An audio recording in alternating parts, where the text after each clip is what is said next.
here. You should see it change when I actually put it in. Share my screen. Sharing screen? Yeah. I will be,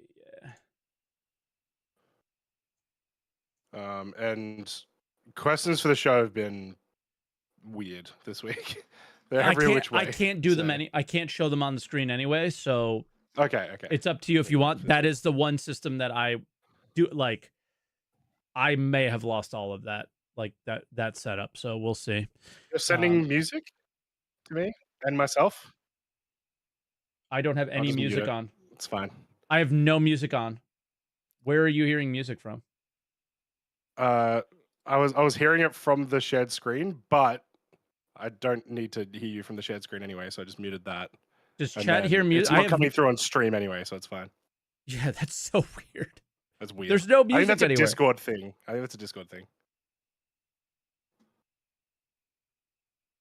You know, we're all okay. We know we're live, YouTube. We're just giving you the sneaky behind the scenes. Okay, weird. Yeah, it's just Chupa live singing apparently. Okay. That was odd. All right. I'm as ready as I'll be today. Yep. I hurt my neck. I can barely move it. You're sick, so this is gonna be great. Yay! Woo! All right, I'll put up the intro, and I think it's my intro. Yeah, you go for it. Okay.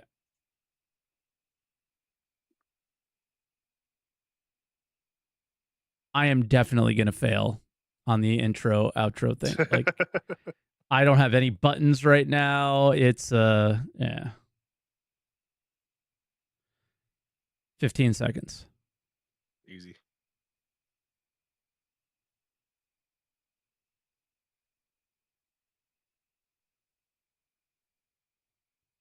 Hello, everyone, to Answer the Call, and welcome. We are back from our Croncy going to Citizencon, me covering it. It has been a crazy, crazy week. So naturally, we're going to do talk about our experiences with Citizencon podcast. But there's also the mention of the NPC cruise not being in 1.0. Yep. You know, I'll put very big quotations around drama, and then the actual drama with the Galaxy stuff that was pretty interesting as well a couple days ago. So a few topics that we'll discuss today. If you are not familiar with Answer the Call, this is your first time watching, it's a Star Citizen podcast hosted by myself and Croncy, two Twitch streamers that are, you know, trying to make it in the verse. But we're the big theme of the show is, and why it's called Answer the Call, is we talk a little bit about what we think, but then we open up our Discord to you guys to come in and talk and share your feelings on the subject as well, using the somewhat small platforms that we've built over the last 10 years, I guess, right? So that's the idea around the show. So get subscribed on YouTube if you're there. If you're watching on Twitch and this is your first time, follow both myself and Croncy. I'll do a little shout out to Croncy in there. But Croncy, I know you're a little sick, but how you feeling post Citizencon? Yeah, like 90% of the attendees, it seems, did come home with something. Not COVID, but something really annoying regardless. But still feeling really good about the week in general. It was a hell of a weekend. The one problem I have with Manchester, though, is it feels exactly like Melbourne. And so it's like, why the hell did I travel 24 hours to go to Melbourne when, like, it just felt pointless. Like, I can just drive there. What about it feels like? Because obviously Australia is a little bit we copy a lot of UK architecture and stuff. Gotcha, right? architecture. Like we stole a lot of it, so it just felt like going in downtown, like even like downtown Sydney. So very, very cool, but it didn't feel like I was in a different country. Gotcha. Outside the rain, I guess. Yeah, pretty much. Yeah. Yeah. Okay. Well, now we're a week later. We're officially like it has been a full week since the last kind of 1.0 conversations. Mm-hmm. Have you come down at all from the Citizencon high that was? I literally heard you going, "Let's go" in the crowd for things. Are Yeah, we look, have we come day one down was at a lot of all? fun, right? Yeah, You get put in a crowd, it's just fun to yell. of course I do it too. Of course, I've come down a fair bit, and I've spent the last couple of days rewatching all the panels and getting reaccustomed to all the stuff that they mentioned, as well as get them within the better context. Mhm. But I am still.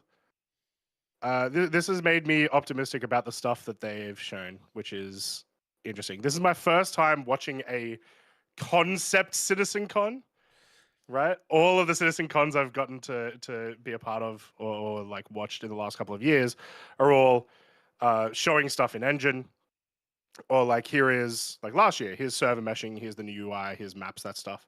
Yep. This is the first time where it was like, hey, here is what we want to do with a certain feature.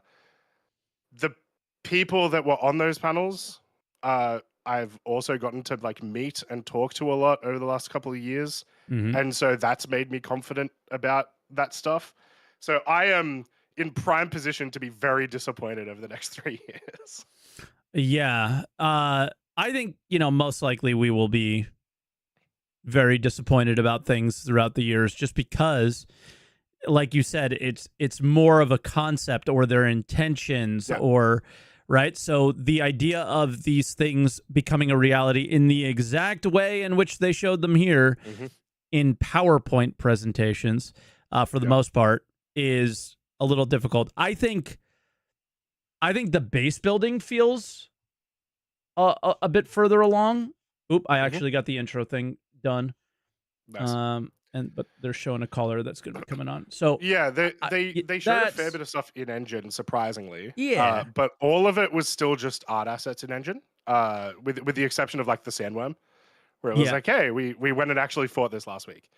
I mean, I And think I this have was a little never further along than art assets. We had some UIs and they placing no things. they never well so Right yeah here. they do show this UI Yeah. they do show this UI, but they don't show the drones doing the building or like it's just press Everything this, just place appears. this. Yeah. They don't show how the cargo element's going to come into it really. They Mhm. talk about it, of course, but none of that is shown, and I feel like this is essentially, or at least it feels like it is just Rastar, like they're just opening up Rastar in engine, right? Yeah. Which, hey, So yeah, happened a lot faster than I thought it would. fair. Right. Fair. So Yeah. not I bad. mean, yeah, they literally at the end of last year were like, we're going to begin concepting base building, and then they did Mhm. get. Yeah, I will say they got far ahead than I thought they would, but Yeah. it's still concept citizen. But yeah, I don't know. Like, how do we want to start? There's so many things to go over. I will say one thing. I am really mad they made the Hornet. I am so mad the Hornet was there at the convention center as like this little Oh prop my thing God! instead of a Yes. demo.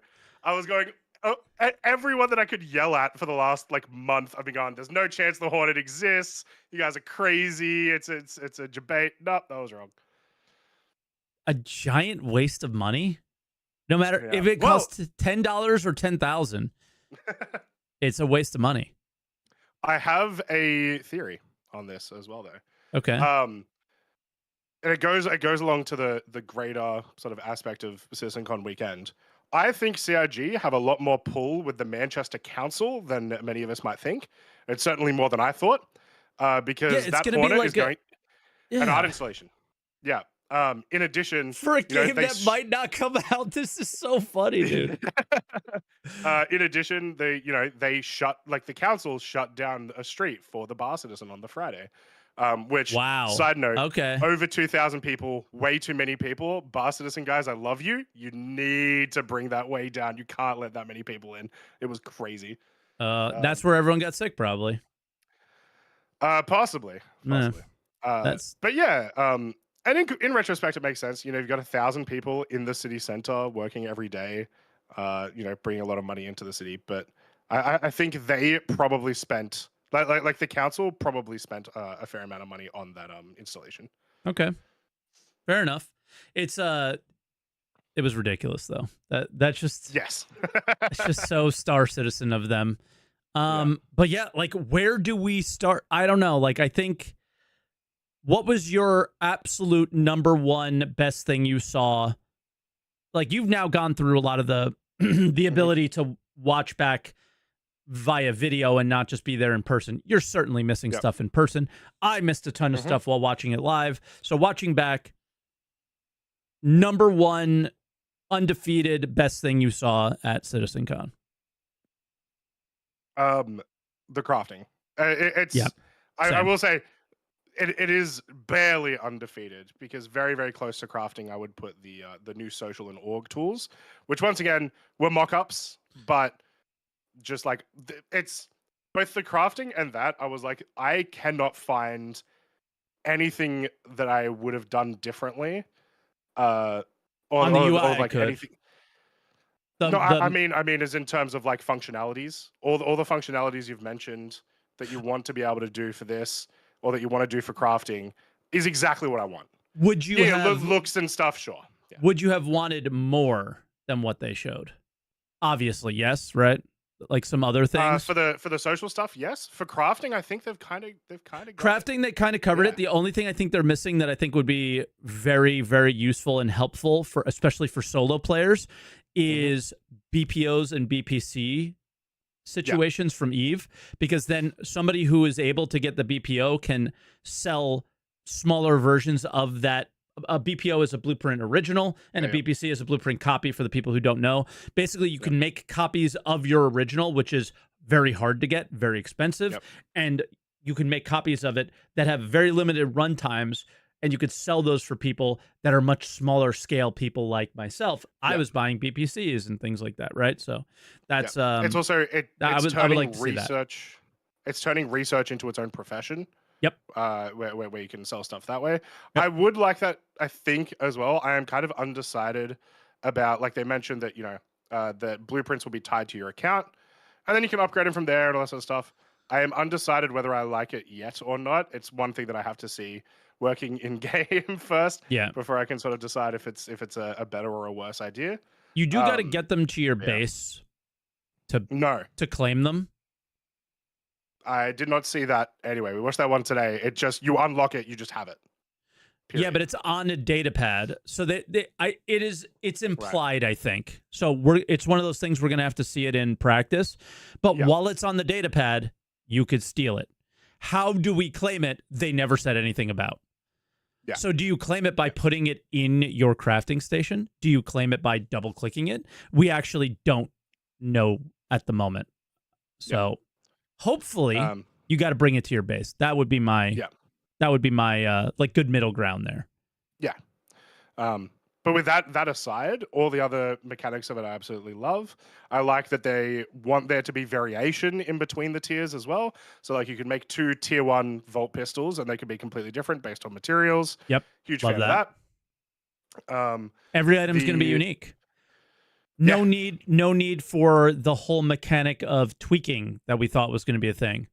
Now you do it via craft. You do it, but you just do it a little differently than we expected. Yeah. Maybe they go that route as well, but yeah. And the biggest thing about it in general is it gets rid of pay to win. Still, it'll be impossible for us to avoid pay to advance. The insurance thing is the weird one, where they almost made it worse. Pay to win. Like made insurance worse? They made buying a ship on the website more valuable than it's ever been. I don't necessarily agree, because it's always going to come, like when your ship comes back, it's going to be tier 1. No, not if you get tier 3 insurance. Does tier 3 insurance count upgrades of ships? I thought it was just components and stuff that you have on it, equipped to it, not necessarily the level. Those items are upgraded, aren't they? So you have to assume that it's again, all speculation. Yeah. But if tier 3 sounds like you just get a copy. Because LTI is only level 1. LTI is only level 1. But you cannot lose that ship while somebody who is playing the game with a $45 ship, everything they earn in game is completely losable except for a couple of whatever warranties they are able to earn in game. While somebody who has 15 ships has 15 warranties immediately applied. Sure. Or But then you still like I think that's I'm what I'm saying. Like if I upgrade my ship and you lose your ship, I'm still in the better position. I guess we're still speculating on that, because if we both upgrade our ship, then I'm in the better position if I bought it. You only have level 1 insurance. No, I am automatically given level 1 insurance, which gives me the So ability. you're saying if you spend the in-game money to get the higher tiers. Yeah, Whatever. and I have that. Sure. I have that access to that because it's automatically paid for through the website, and you always get your ship back no matter what, because they're not taking they're never going to allow you to lose that ship. You will have to pay a penalty or whatever, but you will never lose that ship. Croncy is right. There's no right or wrong here. We're just talking about. I don't know, Mike. I'm pretty sure I'm always yes, right. Croncy's right about a subject that doesn't exist. Okay. You're not not losing your ship if you paid real money for it. You can lose your ship. Yeah, you can get if you didn't.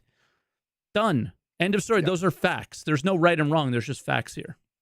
Another fact is that it removes a lot of the big pay to win stuff. It's still pay to advance. You're still going to be in a better position having a pledge ship versus someone who starts off with just like an Aurora or whatever. Yeah. But now everyone progresses, right? Like no one will be at like right end top tier immediately. The Starfarer base is not the best Starfarer. Is not the best refueling ship. The tier 5 Starfarer with all the upgraded stuff will be the best one. Yeah. With the best possible material, whatever, you know.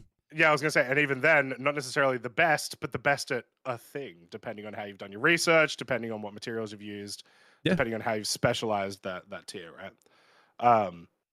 So a huge fan of that. So that was the crafting stuff. The org tools. Yeah, let me bring that one up. This was just like the theme of this weekend, or the theme of last year, was UI and like backend tools. This year it was all, how do we make this an MMO? How do we make this a game people want to log on to every single day? But also, so a lot of the stuff, like not trying to reinvent the wheel. Yes, correct. Just being normal. It's awesome. Yeah. And that's exactly what they did. They showed the social and like the new friends tools, the new org Moby-Glass app, which was all a mock-up. I don't think they explicitly said it was a mock-up. It's a mock-up. Look at it. It's PowerPoint. A mock-up. But it's awesome. Sweet, right? Like first off, being able to do like a hostiles list, fantastic. That's going to like one of the biggest parts of MMO gameplay is knowing who is friendly or not. Yep. Having a org progression by aligning yourself with a guild. Hell yeah, super cool. happy with that. I want more than one guild for us to align to personally, but I kept thinking just join more orgs. There's no reason you can't have your org is called 30k, right? Yep. Yeah, there's no reason you can't have a 30k industrial, 30k bounty hunting, and then people can move between those. Okay, well, did I miss something then? Because you only gain the benefit from the org that you're representing. Correct, but that's what I'm saying. You could, like, you swap between them depending on what benefit you want at the time. Obviously, they also said that there will be a... Wait, you don't lose that benefit when you swap who you're representing?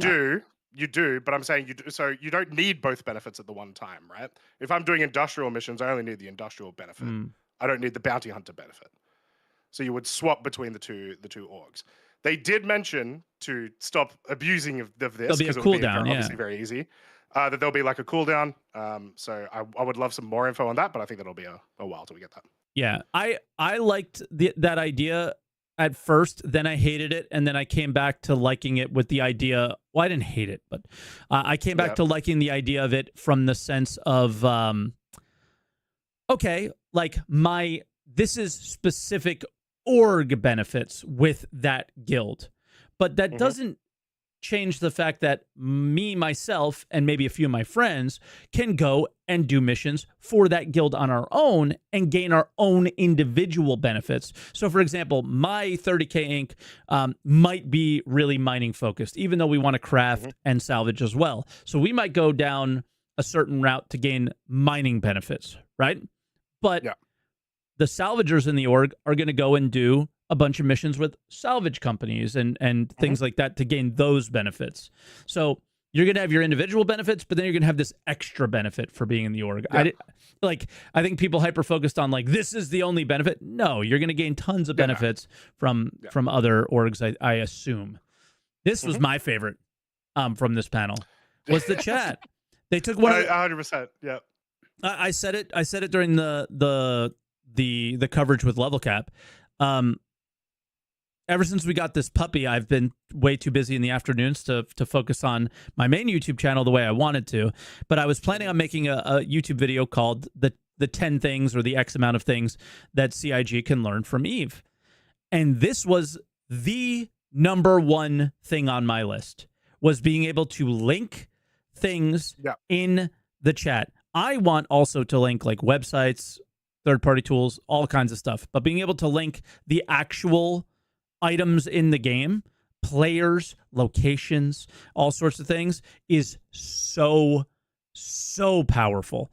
If you've ever been in an Eve Alliance, like they're showing it in a very basic way, but Eve Alliance makes their own channels. I'm assuming we're going to make our own channels, and based on the names of some of those for sure.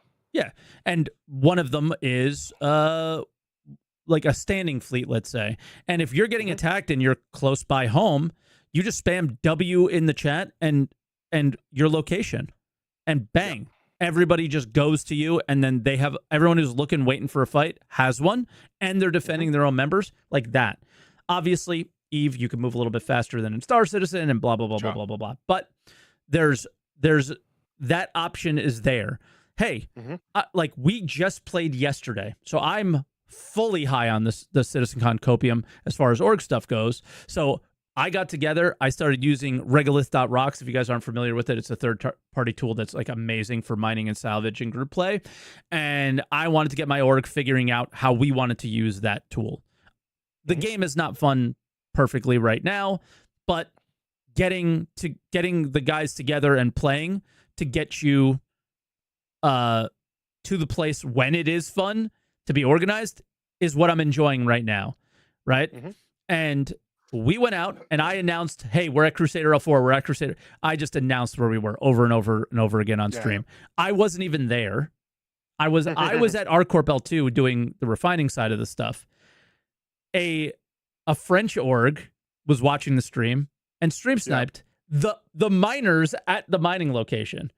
Now, stream sniping, many people would consider negative connotations. I deserved it. I announced where we were 35 times. Is that really stream sniping? I was going to say, you're literally asking for it in like every way imaginable. Exactly. Like, I'm not mad about it at all.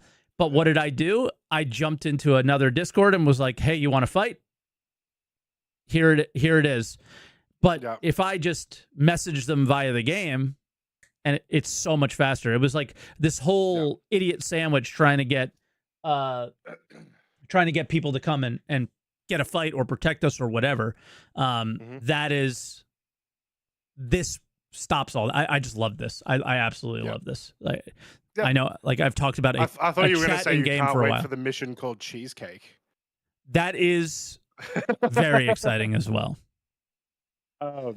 As a quick aside, no relation to Cheesecake, but in relation to missions, I did get to chat with Elliot a little bit. Nice. And he is very, like, his takeaway from the whole weekend is just like, I'm really excited to make missions for all of these things.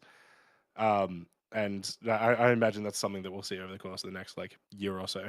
They have a lot of that was filling out the world to do now, right? Yeah, exactly. But yeah, so that was like the biggest stuff for me, is anything that was ever in relation to group gameplay and turning this game into an MMO was like my biggest excitement, I guess. There's also a part of me that's like, you know, that UI that they showed for parties and for orgs feels like it's not too far away. It probably is, but it's one of the things that feels like if they dedicate it, they can do it. Yeah. UI is a crazy thing though. Yeah. For whatever reason, it takes forever. It is, yeah. It's also like, will they want to have that out before they introduce guilds? Maybe, maybe not. I don't know. Because I mean, I would want it out as soon as possible, just so, just for ease of organization in general, right? Yeah. And getting ready for events and stuff.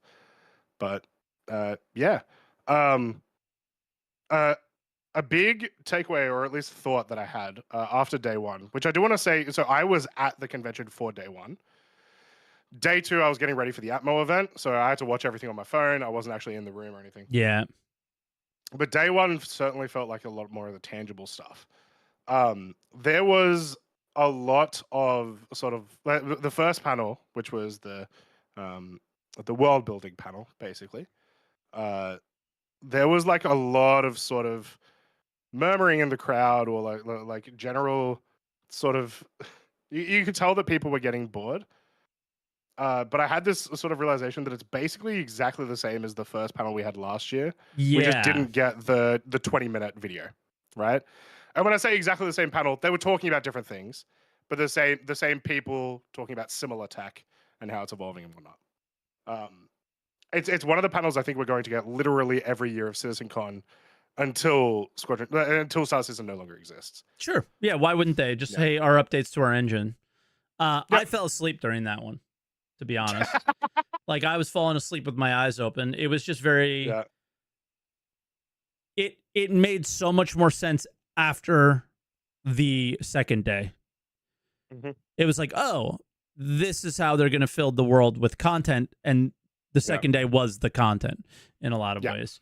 So it was like, oh, okay, like it made way more sense then. Obviously, the new biomes were really cool looking and stuff like that, but you know, with some of the technical engine stuff, like I don't care. I mean, I think everybody knows my feelings about the way they communicate the game. Like, I just want to play the game. So like, I don't care about how you develop it personally. So I was a little bored with that one. But what's your takes on weather? This is the first time that we've seen. I think it's still just like that, more. Really, it's cool. It's cool, but is it not over the top? Do we need it? No. It's awesome. Like seeing the aurora get like shot out of the sky with lightning bolt. Very cool. Do you need it? Do you need it? No, you don't need it. We don't need to. We don't even need to talk about it. It doesn't need to be a part of 1.0. Like, how do you say NPC crews are not a 1.0 thing, but weather is, right? Like, if you were going to list a thing of prior, obviously there's technical reasons that, you know, things are more difficult, right? But if you were going to list something out there, NPC crews would be one of the most important things for a 1.0 release, in my opinion. Weather would not be. Like, you know, that would just be one of the things I would leave off. But I think people think it's going to I don't think NPC crews are that important. I mean, I know a lot you're not of a solo player. Really do. Yeah. Exactly. So stop scrubbing up solo players. Get some friends. Now that we're going to have org tools. It's such a shitty way of. That's such a. I know you're trolling, but it's like people actually say this stuff, and it's such a shitty thought process because, like, Croncy's joking, guys. So chill. I hope you are at least the the thought process of the way I play the game is the way the game should be played should never be how it is, right? Yeah. Because an MMO needs everybody to enjoy it, otherwise it's fucked. So we need everybody to enjoy the game, and solo players included, right? So to clarify on that as well, did they mention that blades were in plan for 1.0, just not NPC crew? I think both are not, if I remember. Okay. I'll have to bring up the post, but I'm pretty sure they're not. Oh, God, the Twitch chatters are trying to get me. Mike, you play 90% solo, right? Yeah, but you'd love not to. Yeah, I don't want to. The game sucks. Chat saying blades are in. Okay, so that's okay. Cool. That's not as bad, but blades are just firing turrets for you. But you know, you're not getting engineering help or anything like that. So yeah, I don't know. I'm just day one I was kind of like meh, but then day two was like, oh my god, this is amazing. Yeah. I do recall from our Citizencon predictions episode that one of your most anticipated, after you realized what it would actually be for a while, one of your most anticipated was Dress to Kill. What do you think about all the new, like having armor archetypes more than just light, medium, heavy? I like it, but it was like we did, like Jared got on stage and said, hey, you know, the person who was going to present this ended up backing out like last minute or couldn't do it or whatever. So the guy who made the panel, like he threw it all together and like did it really quickly and like great job. He like praised him for it. Um, it showed because, when you looked at the crafting Mhm. panel, you saw like actual numbers on the screen. Yep. Whether those are real numbers that'll be in the game, I think we Yeah. obviously know are not going to be the case. And all that was mock up as well, right? Whereas we had the actual art assets of the armors and stuff like that. But the PowerPoint presentation of the armor one was like the little dots, like, oh, Mhm. this is gonna be better for this, and this is gonna be better that. That's useful. But what I was dying to see was like actual numbers of, Mhm. is this how is this different Like, than what's that? this damage reduction? What's this whatever? Yeah. Exactly, right? Is this material better against laser like that's more what I was looking for. We didn't really get that. Also, no visors were shown. No new visors were Mhm. shown. Nothing on the salvage, nothing on mining, nothing on it was straight combat. Yeah, it was all combat. Yeah. Yeah, so I it did not deliver as far as a panel would go for me personally, like on that, like what I was Okay. looking for that one. But it's not saying that that wasn't a bad panel whatsoever. It was very good. It just, I had my expectations going in, they weren't met. Right, Mhm. that's all. Not really like And thinking of it negatively. obviously in that panel, as you are a veteran, how much PTSD did you get after seeing the sandworm? None, because it was how would I describe it? It was like scuffed, right? Like Yep. it looked like uh, a pretty basic MMO fight kind of Yep. thing. So it looked like it's doable. It looked like it's possible. It didn't look super hyper polished like they threw this video together to make It us looked like a think. PTU build. Yeah. Like Yeah. its animations were kind of rough and it's spitting stuff and yeah, like it it did the opposite. It was like, "Oh, this is a Mhm. reality. Like this could really be possible." Very simply. Like, "All right, let's Yeah. just put the crafting materials on the outside of it. No problem. Let's mine it after it's dead."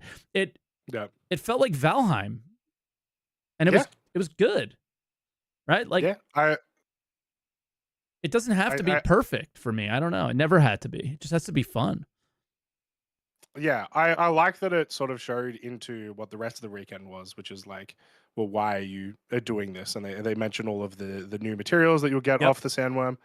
I also like that, when they went through and showed some smaller versions and different variations of the sandworm, like just Solo. continuing on. It's like, once again, we still right now in live only have two animals, right? Yep. The Copian and the Marox, with slight variations between them. But saying like, no, like we're gonna keep doing this. We're gonna keep bringing out things that aren't just humans for you to fight. Yep. And I like this a lot. I like the intention of making it multi vehicle, as in like multi Faceted, role yeah. is required to do the event. Fantastic. Hopefully that is actually how it works, and someone doesn't just figure out that you can just like scuff like ski a cutlass red on on like the sand or whatever. Yeah. Um, but it was pretty cool. So yeah, I'm excited to see this. This also feels the most far ahead of anything that was shown throughout the entire weekend, Yep. with the exception of maybe some of the Planet Tech. Um, so I wouldn't be surprised if we see this in like a 4.1. Yeah. Yeah, I don't see us seeing this far off. And then like on the opposite side of that, they were like, Mhm. we want to make instance raid type content for everybody. And it was Yep. a literal PowerPoint with a holographic image of Yeah. floors. So it was like, oh, that's very far away. Okay. Yeah. Right. So Which I I was also like, cool. noticed. I had originally thought that was the only mention of instancing throughout the entire presentation, but during the 1.0 they mentioned instancing again, and instancing I feel like has been a really dirty word, with the exception of hangers, has been like a super dirty word in CIG, to Yep. like never make anything instanced. Everything needs to be interactable, and everyone can go into different locations. With like maybe we'll talk a bit about their 1.0 thoughts now. Uh, with them sort of reconcepting what a release of Star Citizen looks like, they're bringing back instancing, and I am so here for it. Yeah. Why? Yeah, Why? Why not?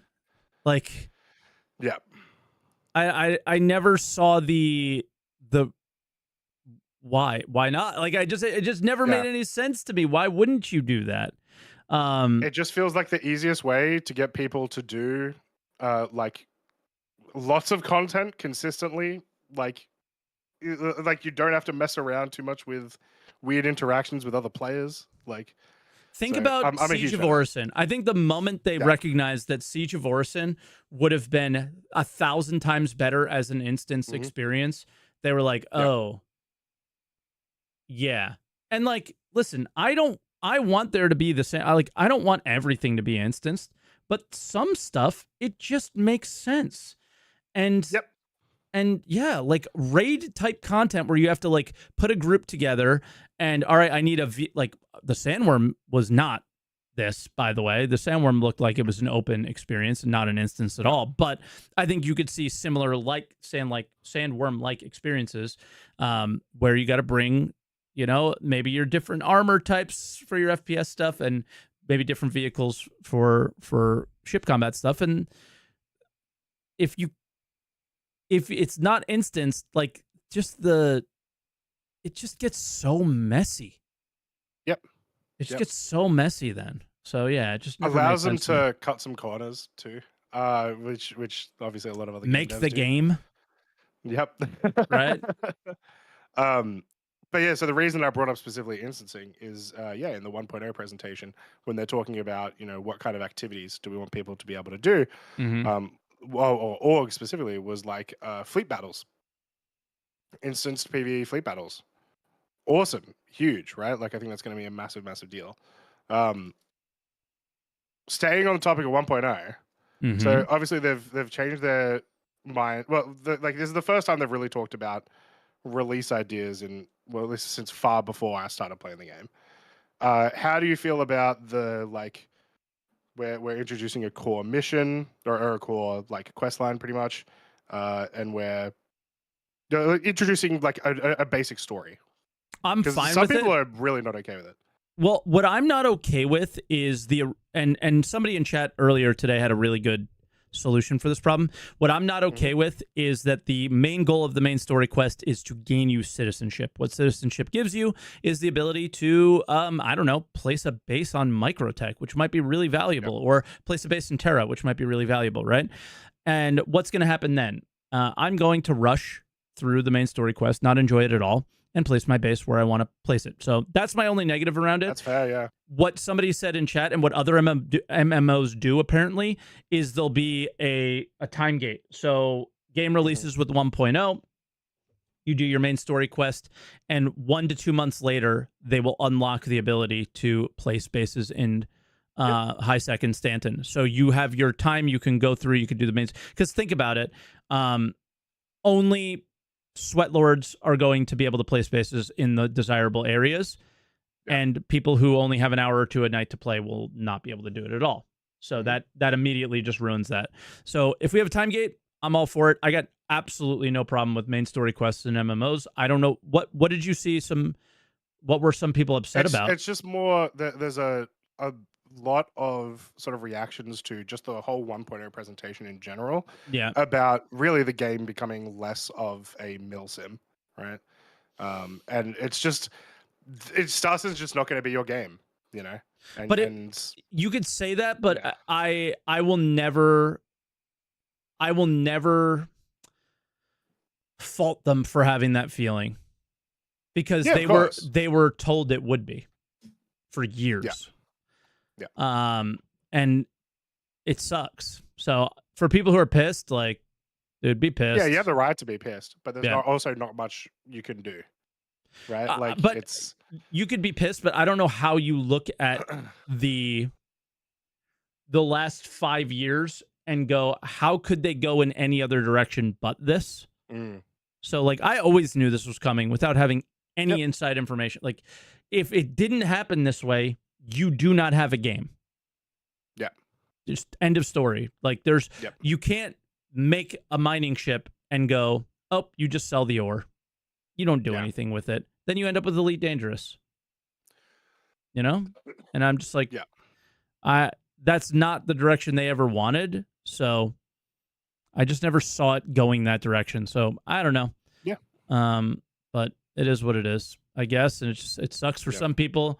I'm really excited, but I feel guilty being excited because people lost a lot of what they thought the game would be, and I mean, we Yep. all knew it would happen, you know? Yep. Moving on to another thing that's part of the 1.0, which as part of my predictions, I was adamant they would not say Terra was in the first few systems, and for all of day one, I was correct. All of day one, all they announced was Castra, and that was it. And then day two, they announced Terra. I am very happy that Terra is there because it is a dope, like lore-wise, it's very cool. It's got some great looking biomes. Once again, in the lore, we'll see how they translate to in-game. But the biggest thing about, first off, they announced 5 systems for 1.0, not 10 like a lot of us had thought they would go around. The 2 additional systems that we all knew it was going to be next. So Castra and Terra, the 2 other systems. Interestingly enough, pretty small. Like Pyro in terms of planets is the largest massive. of all 5. Yeah. Terra does have 2 habitable planets, one of which has the big landing zones, which is like Terra itself. So interesting choices. The biggest thing that sort of kicked for me on the last day, though. So we've got 3 lawful systems, 2 unlawful systems that they want for 1.0. Yep. In order to get to Castra, a lawful system, you have to go through have Pyro, to go right? through Pyro. Yeah. Yeah. You are forced to go through Pyro. I am so excited for that. I love that idea that you are forced to go through this risky, illegal, like non UE area. Yeah. Lawless, thank you. You're risking all your cargo, all that sort of stuff you're trying to get there. Just like that's fantastic. So I'm a huge fan of them choosing those locations. Yeah. I think they were trying to play it coy, like it was a surprise that Terra was going to be in there after saying that the main story was going to be the battle basically between supremacy of Earth versus Terra. And they announced Terra before the missions. Did they? Yeah. But what they did try to play coy was Nyx. Okay. They were like, "Hey guys, this is a surprise. no one thought this was gonna happen." And yeah, I'm gonna bring up the next video because okay, that blew me away. That was as in Delamar itself, like the rework. Yeah, like just from what, like, remember, I feel like it was in our pre thing, like how well do they honor what Nyx was, and how far do they bring it forward? They brought it forward. Yep. They brought it forward. So once again, a location I haven't had a ton of experience in, but I'd gone a couple of times to Levski. Looks great. I'm a huge fan of it. I love the borehole. Yeah. I love they obviously show the external freight elevators, which they then mentioned will be at the LEOs going forward. So just new tech, but they're just showing it in the in this trailer. Looks great. Feels hidden, which is like the point, right? It's supposed to be this little tiny hidden station. Yeah. Like what do you like especially about it? Like why does this feel good after the it's not version? A planetoid. It's an asteroid. Right? Mm-hmm. Like visually it just looks cool, but they did right by it. It's what it's supposed to be. Like it always felt a little weird as like a little planetoid, right? Yep. And it's just visually it is serving exactly what it's supposed to be. Right? And now it comes down to this is the other lawless system. But it's not Pyro lawless. So I'm curious how all that's going to play out. What sort of, like, we know the plan for Pyro resources, but we don't know the plan for Nyx and how that kind of looks and plays out. But yeah, this was wild. Morph loved it. Morph loved the locations and the whole event. I was always looking at his reaction the whole time. It was fun. And but I love this, but now it's making me, I want to go back and talk about, remember when I asked you what your favorite thing was?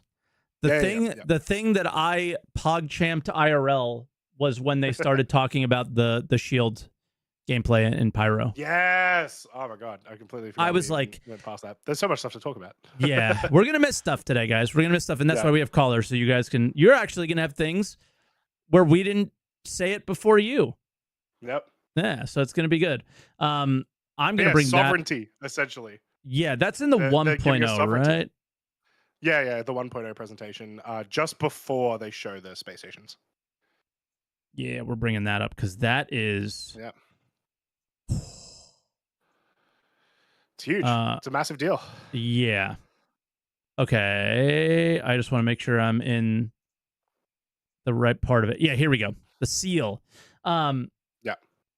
This is I was like, as he was going, I was like, this is large scale PvP. This is large scale PvP. Mm-hmm. This is org versus org stuff. This is alliance versus alliance stuff. This is like real big stuff. Yeah. Yes. This is the content for big orgs. Good. Yeah. Right? They need something. Solo players need something, and everybody in between needs something. But some of those things are going to be like mutually exclusive from each other. There is no 5-man org that is going to be running this show here, right? Unless they save their tokens for forever, but I don't think that's how it works. I think your tokens will reset. Tradable. Yeah, which would be weird. But it'd be weird. Because the items that you're gathering would be tradable, right? So that just makes sense. But I love the idea of the explanation of the lore, which is funny and it just works. Is like there's only the lore explanation is there's only so much power to go around. You buy the power with tokens. The more tokens you get, the better chance you have to have your base shielded and fully protected in a system that is lawless for a week, and then it resets. And I just love this because this takes all the trash that people have been dealing with in Stanton forever of people just want to fight. So they're fighting random people who don't want to fight, and then everyone gets mad and all this garbage. That goes here, and they fight against each other, and they yell at each other, and they're toxic against each other, and not people like, but all those people sign up for it and want to be a part of it. I love that. This is the part of the game that I want to be a part of. I may not be the one fighting, but I want to be a part of. I want to make one of the guns that won that shield that week. You know what I mean? Or exactly. Maybe I am fighting, but I just want to be a part of this aspect of the game. This was such a smart way of doing it. It wasn't like, oh, you own this territory and people are constantly fighting over it or whatever, right? It just felt really, really smart, modern too. Not super old school, not trying to reinvent the wheel either, but just smart. Like I got nothing bad to say about it. I love this. Yep. There's stuff I would love clarification on, but we won't get until of course these systems are like. What was some of the stuff that you were a little?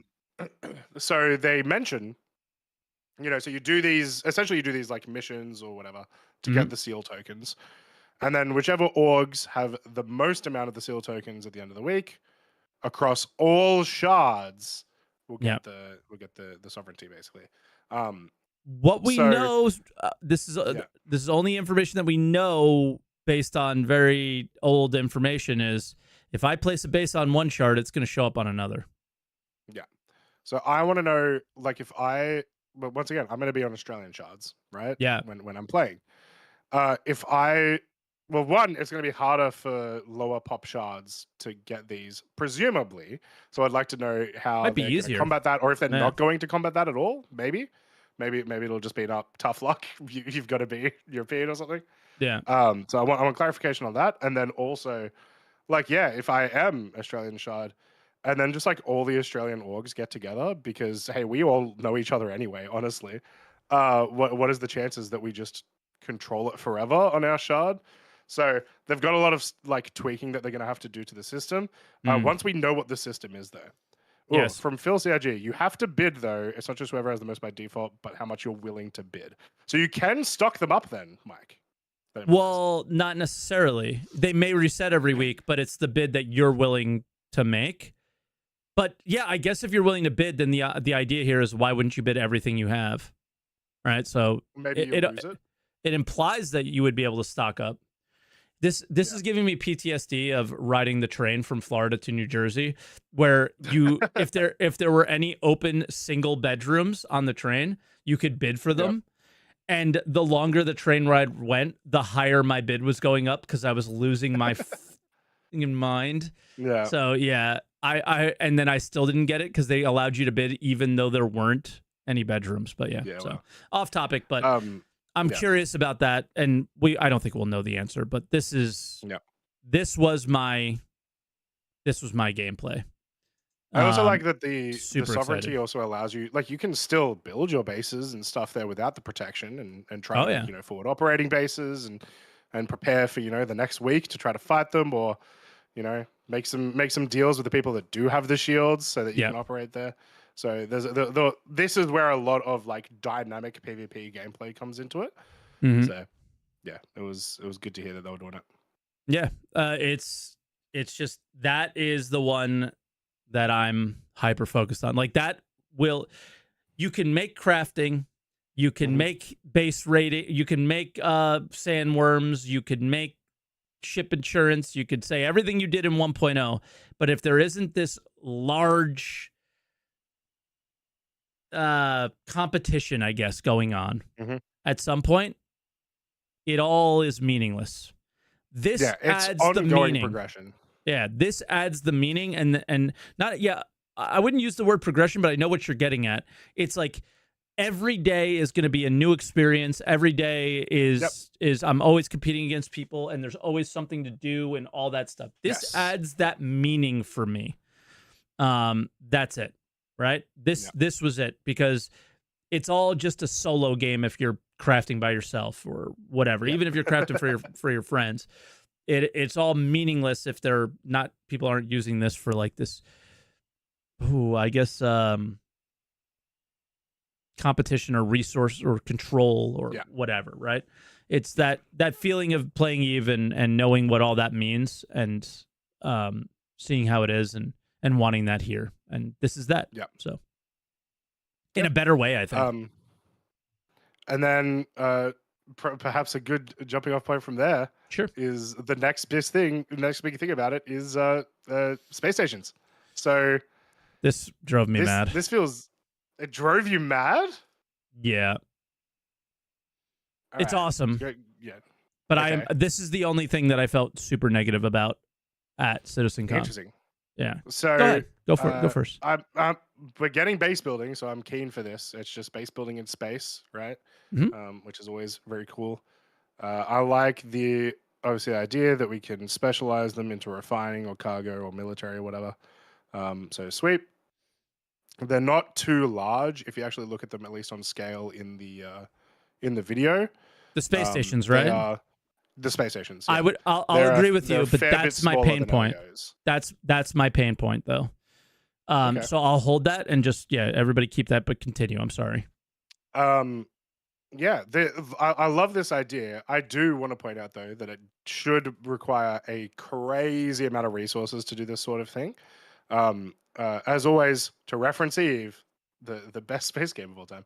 Um, uh, the really big stations are insanely expensive. Yeah. They cost a lot to run continuously as well. And when people were first getting into it as well, it took a really long time. Yep. So like they were a Now they hassle pop up to do. all the Yeah, time. now that the Eve economy is famous for, like, the first Titan took 6 months to build. Now there's like battles where 5,000 Titans die, right? So yeah. but as long as it is like that, where it does require a lot of resources, a lot of running time, I'll be fine with it. My only other thing that I do need them to do with this is similar to Eve. If you attack my base, my space base, um, it needs to have like a recovery time, or like a hey, you've attacked it.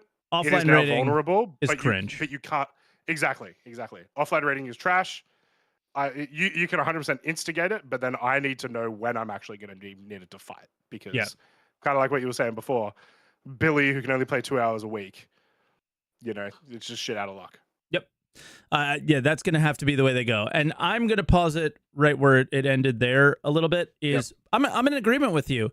The if they stopped here, actually, if they stopped like here somewhere in the middle, where the all the base building of the station was done internally, a couple of things off the sides, like the refinery or the cargo deck and stuff like that, I was all okay at that point. But when they did this, the connecting of the space stations, when they did this first, and then when they did the connection of the space stations, I went, oh, I understand what's going on here. You're trying to get a big reaction from something that you have no idea if you're capable of doing it in your engine or not, right? It was like, okay, one that looks like that, yes.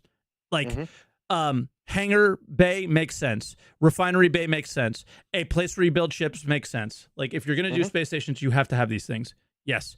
The moment they did this is when I went, yep, this is all fake. They have no idea if they could do this. And they are doing what they do best. And that is putting things out there and just trying to do something sensational without having any idea if they can do it. And they lost me completely. They lost me completely with this. It's concepting. So of course, this is the year of concepting for base building. So that all tracks. You know what I'm saying? Like, sure, I'll call it speculating for what we'll probably talk about in a few minutes, and why you can't do this shit anymore, and why the CIG reacted the way they did. If you want, we can go right into it and talk about the Galaxy and the base building drama, because I think it really relates to this. Before we do, please, I'll just mention. I will say connected bases feel like a logistical nightmare for gameplay. To make it work well. Like, do you see an 890 jump? It looks like an ant. Yeah, there's big stuff in the game. All right. The building of the Bengal, I really like the idea of. People like of the idea before was that you would be like repairing Bengals that you found out in the wild, right? That were like leftovers from wars and stuff like that. I am much more keen on this idea because at least it's a solid idea. However, I would also want this to be the place that you could theoretically build javelins. But whatever large ship doesn't apply to the base. You have to be able to build those huge ships. The Bengal is whatever, but the things like the Javelin and the Idris, I think. Yeah. Only having purchased those on the website or in game is silly when you can craft everything else, right? So you need to have a tier 5 Javelin, right? Yeah. So having it at the space station just makes sense. But and the Bengal needs to be, if it is Bengals that we can craft, this needs to be multiple months of getting the materials, getting the blueprints, researching the blueprints. You know, hundreds of people and working to do it, and then cool. I think that's mostly fine, especially because realistically, I think vehicles like that, even the Javelin to most extents, we'll obviously see once we have proper big PvP fleet battles. But I think it's mostly going to be for the PvE stuff. You're mostly going to be bringing these sort of ships to the big instanced fleet battles.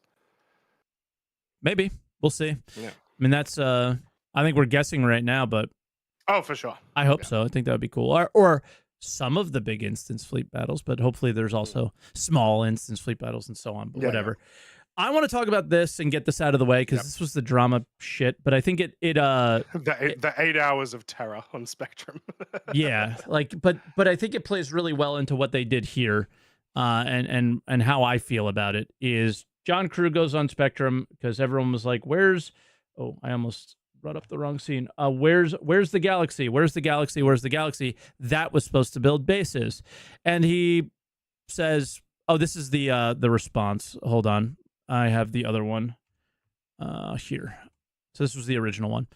We plan to talk more about this at IAE, and that's generally where we give big updates across manufacturers, but a lot of people are discussing this topic at the moment, so I want to give some clarification. There are no current plans to have a base building module for the Galaxy. That doesn't mean that there never will be, but there is nothing concepted when you showed the Galaxy at Citizencon last year and said this is what it would do, right? Yeah. And so naturally, people spent money on a ship thinking it was going to do something. Pretty fucked up. The Starlancer BLD will be the ship you can build large structures with when the base building is available in game. How much is the Starlancer BLD was my initial reaction. If it's $20 more than the base Galaxy, that's another thing that's screwed up, right? Because now you're getting people to melt their Galaxy and spend $20 extra on the Starlancer BLD. We don't know the price of it at this time. Yeah, not available until I... Yep, exactly. The only confirmed module in addition to the ones on the pledge store is the manufacturing module. The general rule of thumb is this is where everybody lost their minds, and deservedly so, is for all things vehicle is unless it's on the pledge store or available in game, treated as speculative. I think it's not just for all things vehicle. I think they honestly feel for all things Star Citizen, if it's not in the game, it's speculative, right? Yep. And then you get the information. Perseus is the next RSI ship, which I think everybody knew, and purely down to the greater percentage of shared assets with the Polaris. Cool. Okay. I lost my shit because this is straight up lying at that point, right? You have I know it was Todd Pappy versus Richard Tyrer, but you had Todd Pappy go up on the stage and say, this is going to build a large ship. And you had people spend money on it, right? Yeah. That is not okay, right? And then where I will take this for the base building discussion or the space station discussion is everything about Star Citizen is in the same vein now because you laid out your plans for 1.0. So now you have set your stuff relatively in stone. Obviously, things can change a little bit, but you have set yourself in stone, and you now need to achieve those things. What you showed on the screen at the end of CitizenCon, you do not know if you can achieve, but you showed it anyway.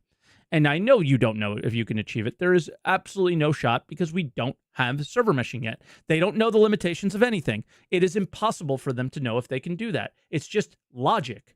They hope that they can do that. They think they can do that, but they don't know, right? So then it's the same concept of everything is speculative.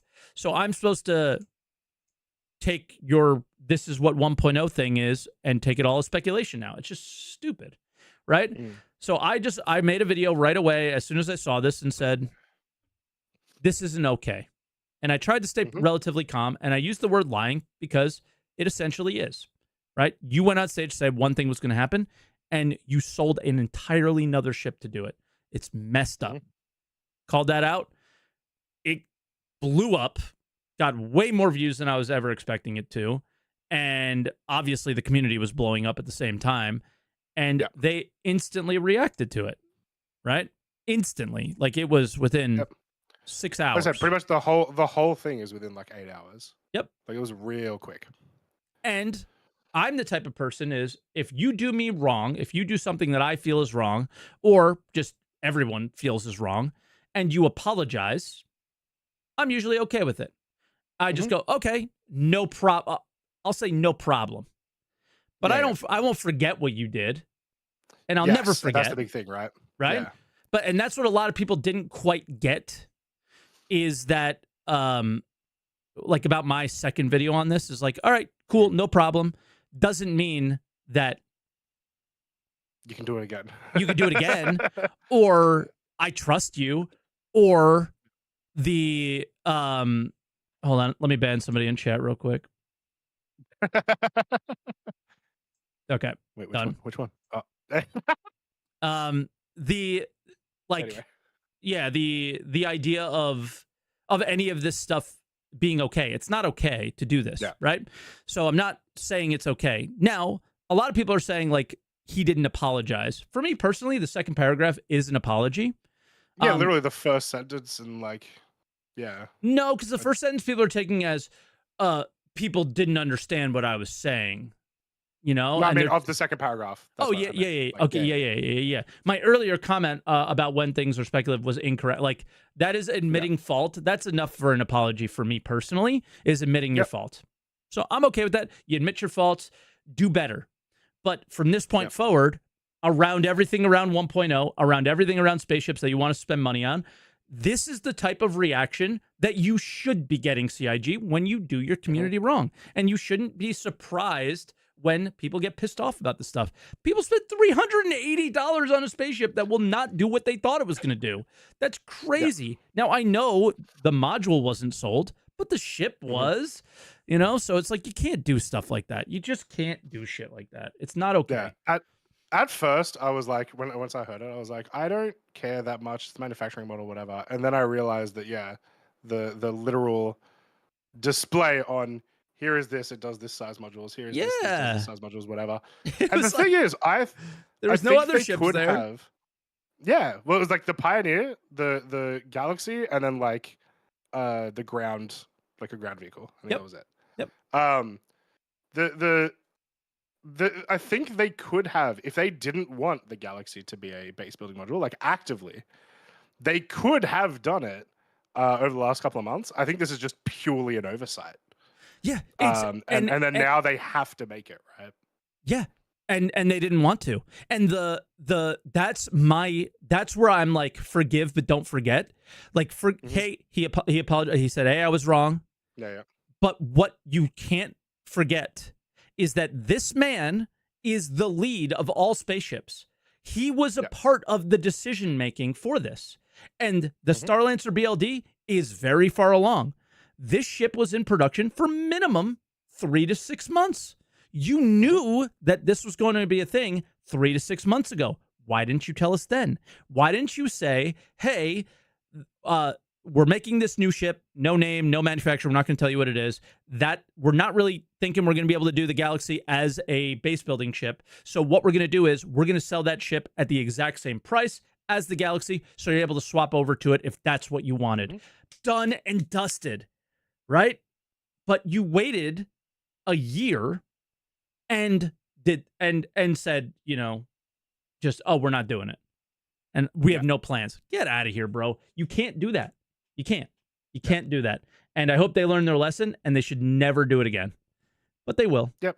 They'll screw up again because they're human, and it happens.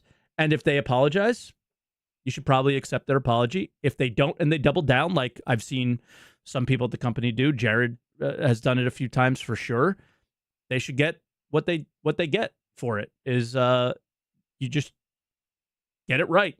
It's been 12 years. You got to start getting things right now. And that's just my feelings on it. One big part of 1.0 is the community also needs to have like higher standards with a lot of these releases too, right?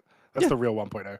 Yep, exactly. So you can't expect to have high quality releases with 4.0 right now. You can't go, all right, you talked about 1.0, 4.0 has to be perfect. That's not how this works. It's going to be a process, but as we approach the mechanics of 1.0, they have to come in more polished. They have to have higher standards, and we have to hold them to those high standards. The only issue here is if it doesn't affect the money, they typically don't care to respond to community outrage. Think master modes. Master modes has some effect on the money, but it's way more an effect on the game, and they don't seem to be doing much in that regard. But if it is your spaceship that you spent money on, then they tend to go a little bit more reactive to it. So I don't know. But yeah, the people are naming a bunch of ships in chat that have been killed, but they've been killed after they've been sold the same way the Galaxy has. And yeah. Those ships are out. Speaking of ships, you want to talk let's Pioneer? talk about all the ships in the ship talk. All the ships? Oh, well, there's only only one. 3. There's only one. So you've got the Starlancer. Obviously, that was the big one of like completely brand new ship. You want to talk to me about that one? Because I saw that and just went. I literally tuned out, and I haven't even rewatched the panel. I do not care about that ship whatsoever. I think it's cool. It's not cool enough to make me want it. It's just a big freelancer. I tend to not really like MISC ships in general, just because they deliberately look shit. Like they are designed to not be the most aesthetically pleasing. No, it still looks dumb. Looks fair. In a good way. In that I like that they do those. What do you think about this? Because Well, yeah. So the Argo CSV, we had found out about like a couple of days before. People were able to spawn it in Evocati, and I think it's cool. But why can't the mule do this? Because this is Right? $10-15 more. It's the Yeah, same. It's the same old song and dance, dude. Because they could charge more. yeah. But I like truck cool. Yep. I will never use it because I have a Pioneer, but truck cool. Um, the thing, just going back to the style answer there, the thing that I find weird, why does the TAC version exist? It feels like just a worse version of so many ships. Why does And the I don't ship get it. exist? Why does it Well, for the exist build, at all? right? Yeah. I imagine it exists purely for the build, and then it's just, hey, we'll chuck some variants on there because variation is good. But I don't like ships where I'm just like, I would just never drive this ever.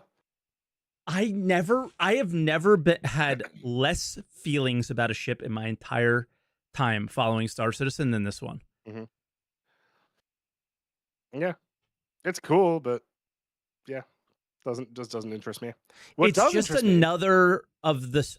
It's just another of the same. And I think Yeah. what is happening now is is this an aesthetically pleasing version of this class of ship for you? Like, what is this more Mhm. like Connie, right? Sized? Yeah, Eh, it's like a weird If you don't Connie like the Carrick mix sort of thing. Yeah, like if you don't like the Connie or the Carrick, maybe you'll like this. Like that's sort of what's going on. Is if you're a Misk fan, then you have your Misk version of these, Mhm. or yeah, like 600i, right? Like those Yeah, kind of. that's probably a better comparison. Yep. Yep. So like, if you're in that range, then you're just like, oh, visually, I approve. I Mhm. appeal to this ship, and then they're giving you the visual, um, the visual choice of what you like versus, Yeah. uh, this ship does this.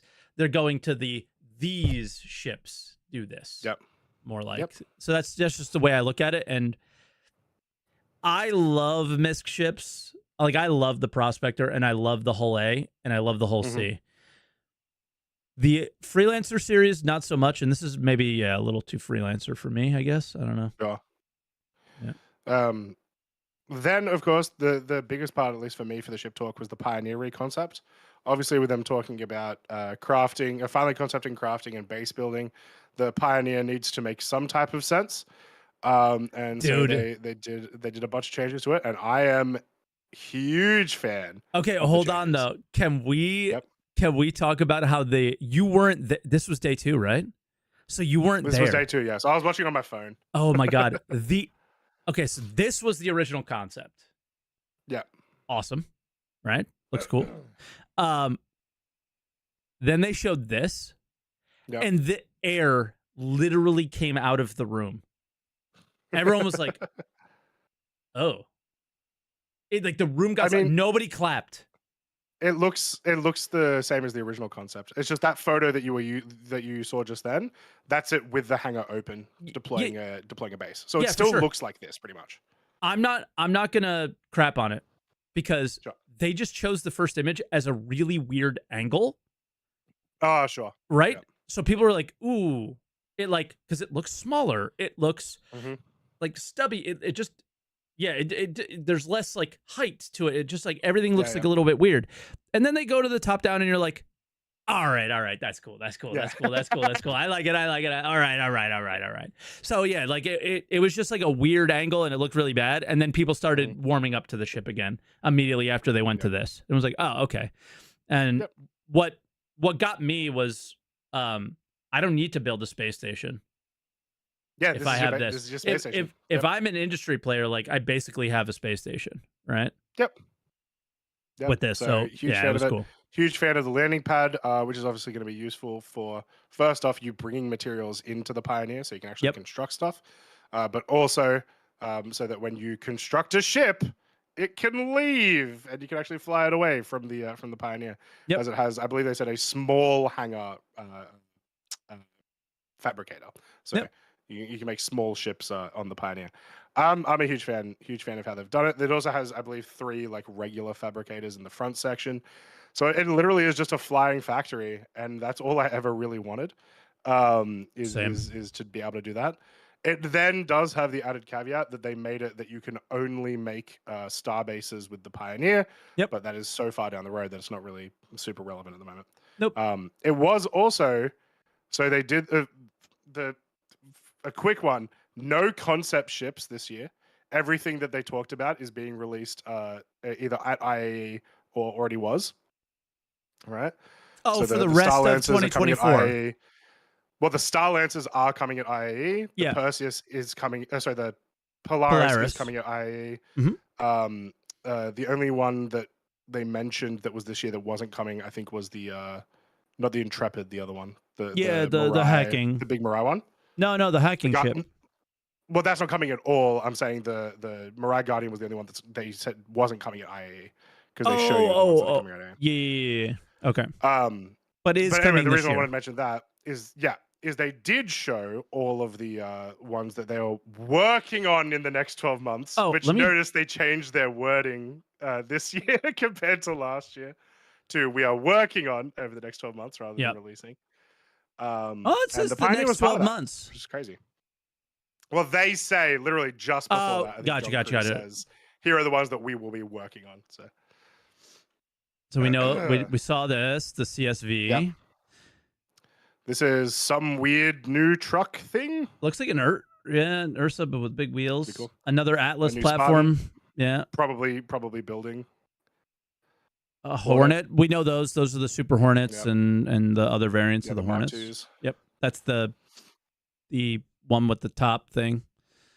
This I have no idea. The Medical Terrapin. Medical Terrapin. Okay. Yep. Which is also coming at IAE. This is the Mirai Guardian, which they said is coming towards the end of this year, but it wasn't in the IAE section. So. Pausing here because what? Yeah.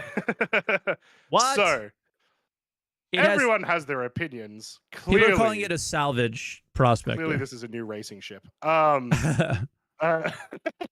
That beam is very, very similar to both the I don't remember which salvage beam, but one of the salvage beams and one of the mining beams.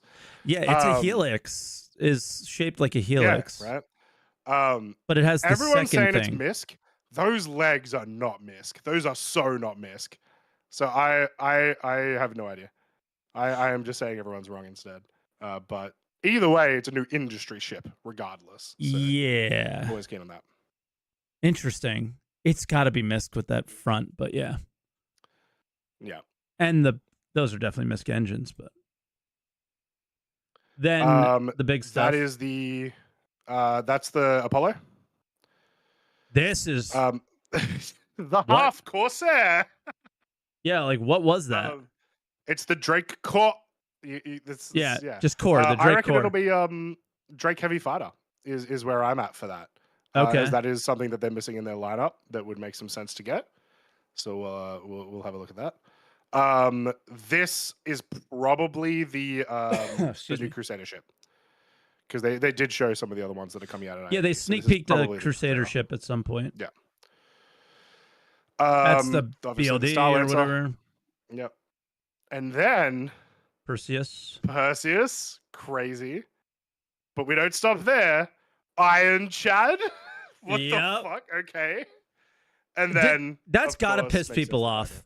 That's got to piss people off. Yeah, it was like a recent concept that is just skipping other people, but I think it's just makes sense to be in the game, and I mean, I have it, so I want it. And it doesn't feel like it needs crazy tech to work, right? It's just a giant cargo hold. Yeah, and they don't have to have the thing detach, and then the Pioneer obviously at the end, which is so sick. Those are all the ones getting worked on in the next 12 months. Finished?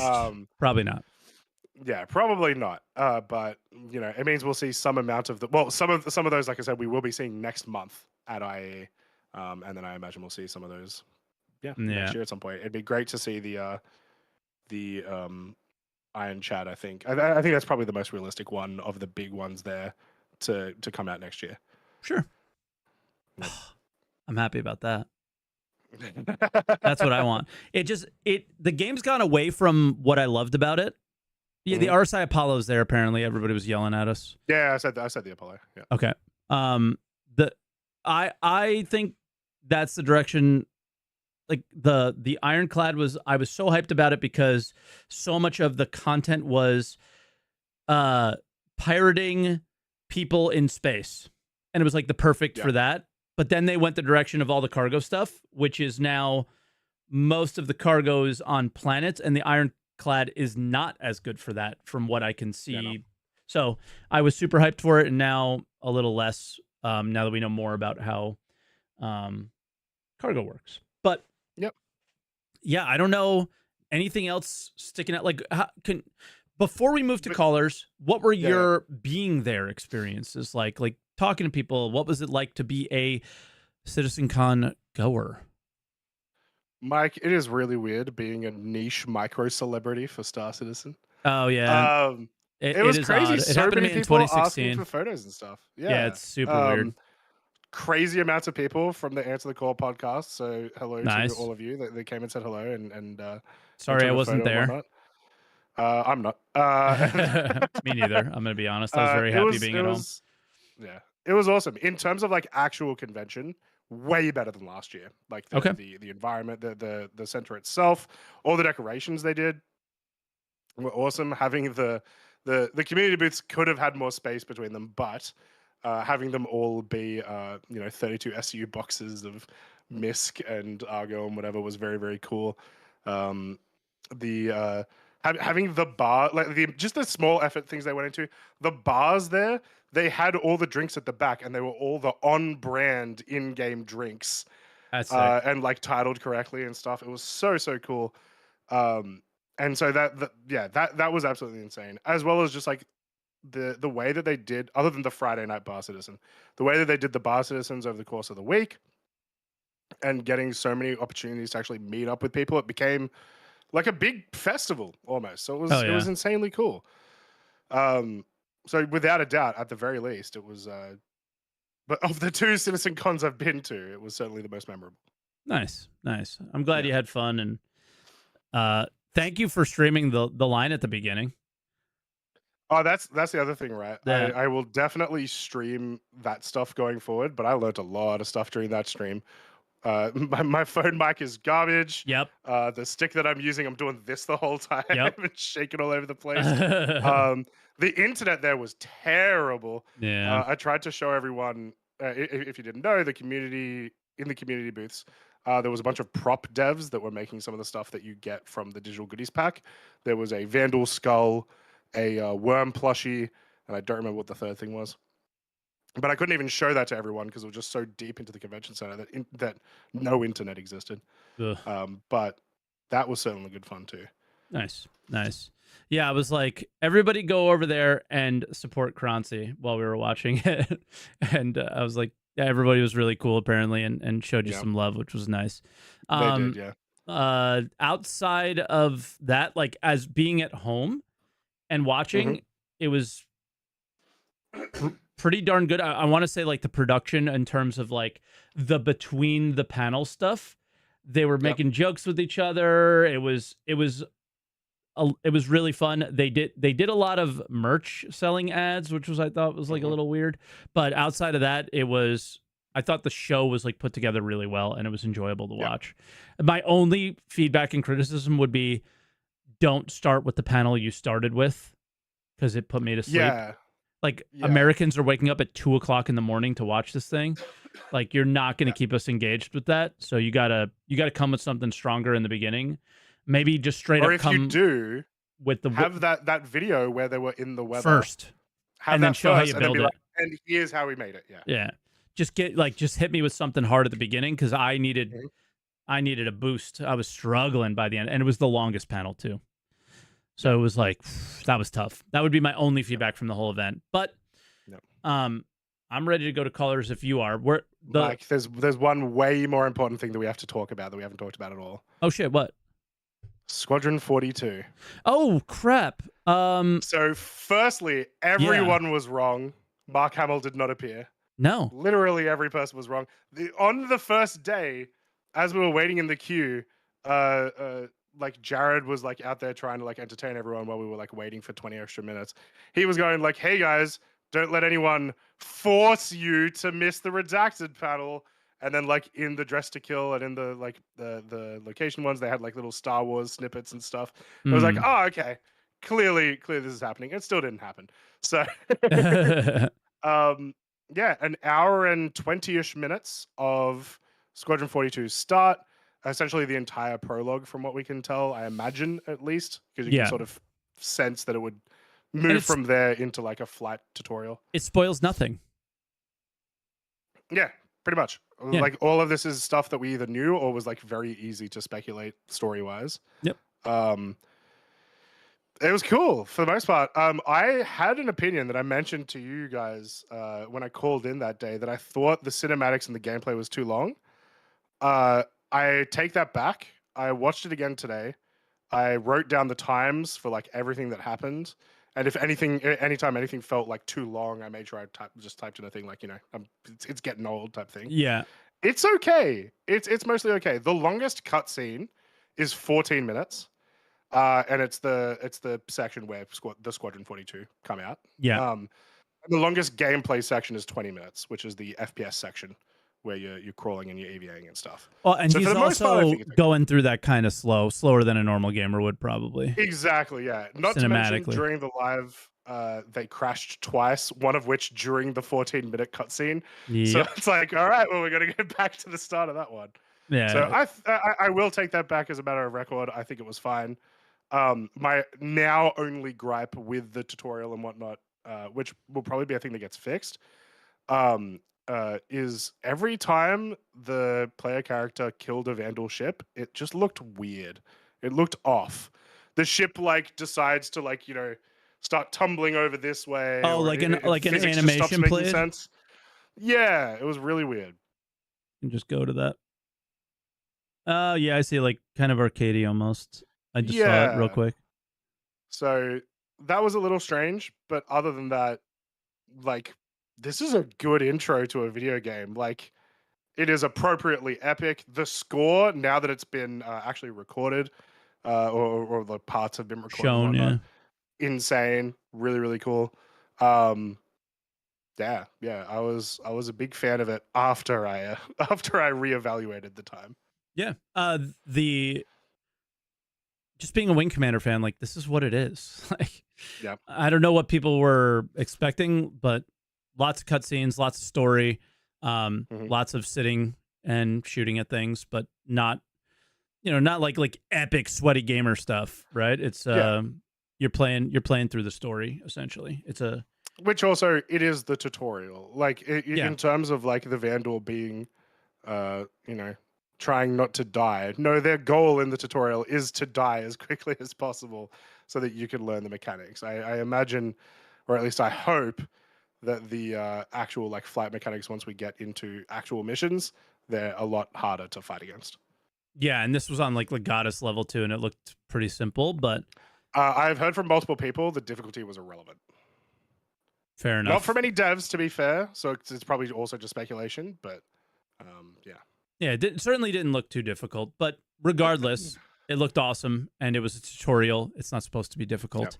Yeah. And exactly. Yeah, like you're doing your thing. But I loved the way it looked. It gave me Wing Commander exactly how I thought it would be, and it was everything and more than I thought it would be, and that I'm good with it. Can't wait for it. But still, my laser focus is always on SC. I forgot about Squadron 42 altogether for this podcast, right? And I have not rewatched this actually. I already saw it, and I just want to like, for this game, I really just want it to come out, and I want to turn it on, and I want to just play it, and that's it. You know, like I don't want to put as much effort into this as I put into Star Citizen, because I ruin Star Citizen for myself on a regular basis. I'd rather not ruin this for myself. Did you get mad? I got mad a little bit that Chris set a date. He said a year. 12 to 18 months for Star Citizen stuff. I was just like, no, this for this guy... he said, well, this got me mad more of just him saying 2026 and having the thing be 2026. Oh no, I'm not mad about that at all. Achievable, but it's so like, vague. I don't believe it. I don't know. I don't know. I was thinking more like 2025. I think it's like open-ended 2 years from now is like pretty open-ended. My thing is for like the base building and stuff, he said 12 to 18 months at Citizencon, and I was just like, bruh. So Why? 18 to 24 Just months. stop You heard it here first. talking, dude. You got through the whole thing without anybody saying it. Just stop talking. This guy, he can't help it. Yep. It's why we don't see him. We only see him once a year, because if we saw him all the time, he would just continuously say stupid shit that they can't deliver. It's so dumb. But yeah. Yeah, that was pretty cool. The literal last thing I want to touch on before we go to callers is the Enter Atmosphere event. So this was our first time yes. doing a in-person, live, like essentially like arena tournament for Star Citizen, and it went Before you really go, well. I Awesome. screwed up so bad. I was Yep. like, "Oh, I'm gonna raid a random Star Citizen streamer." It wasn't anybody random. I think it was 5-star. I can't remember who I raided, but I was Yeah, like, I really should have rated that event, and I didn't. And I was like, well, whatever. it's fine. You can deal with Crucian. Yeah, so I apologize to you, Crucian. I was barely alive at the end of it, and I was like, let's just go offline because I'm tired. And yeah, so I it felt wasn't super thinking. cool. It felt super awesome. Like the racing went off without a hitch. We didn't get Star Citizen once during the racing, and we consistently got Star Citizen during the Final Flight Championships. But as an event itself, it was so cool. So yeah, I caught a little bit of I'm hoping we do it again. the combat one, and it was Yep. cool. You're a great commentator. I don't want to blow smoke up your butt, but it's fun. Cyberfox, who was I think he's commentated once or twice for XGR. This was his first time commentating for Atmo, and he was replacing Splen as Splen got sick just before the event. By far the best commentator in Star Citizen, not even close. Nice. And he will never admit it. He is very self-conscious about it, but by far the best. He crushed it. Hell yeah. Nice. Well, I think I'm okay. Like, before we go to callers, that's all of Citizencon, right? Sorry, callers. And by the way, for Artesius, you're number 1 in the caller list. But Joe Rune 2 days ago said he wanted to talk, and I said I'd save him a spot. So we're going to bring Joe Rune in first, and then we'll go to our standard call list. So like I saved a spot for him, but I didn't tell him that we moved the show forward, so he didn't know. Yeah.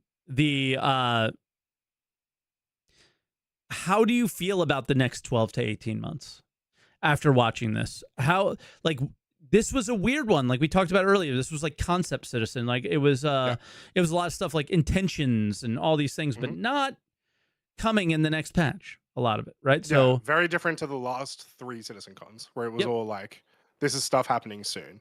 It was instead, this is stuff that has to be concepted, which that's cool, but that meant that we didn't see much, you know? Yeah, I feel so good.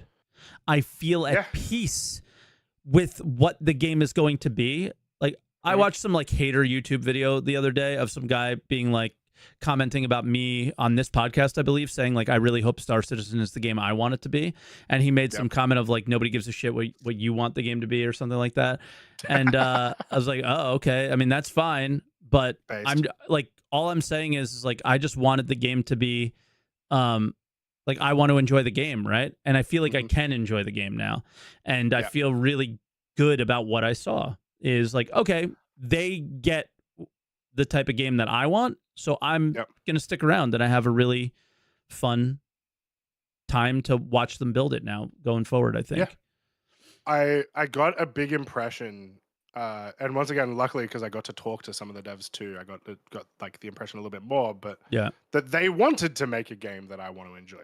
Exactly. Right? Like they're just as passionate about it. Dude, Zach jumped out of the worm panel, walked out of the building, and got on a Discord call with me and nice. And Level, and just wanted to keep talking about it. Like that's the passion these guys have. You know what I mean? Yeah. And all of the ideas that, you know, those devs I have seen, especially after the Citizencon, that they have for all that content, like it once again solidifies that they're making something I want to play. Yeah. I will say, and that did make me happy. But in terms of the next, like, you know, 12 months of development, I did have to bring myself back and be like, 4.0 is in Evo.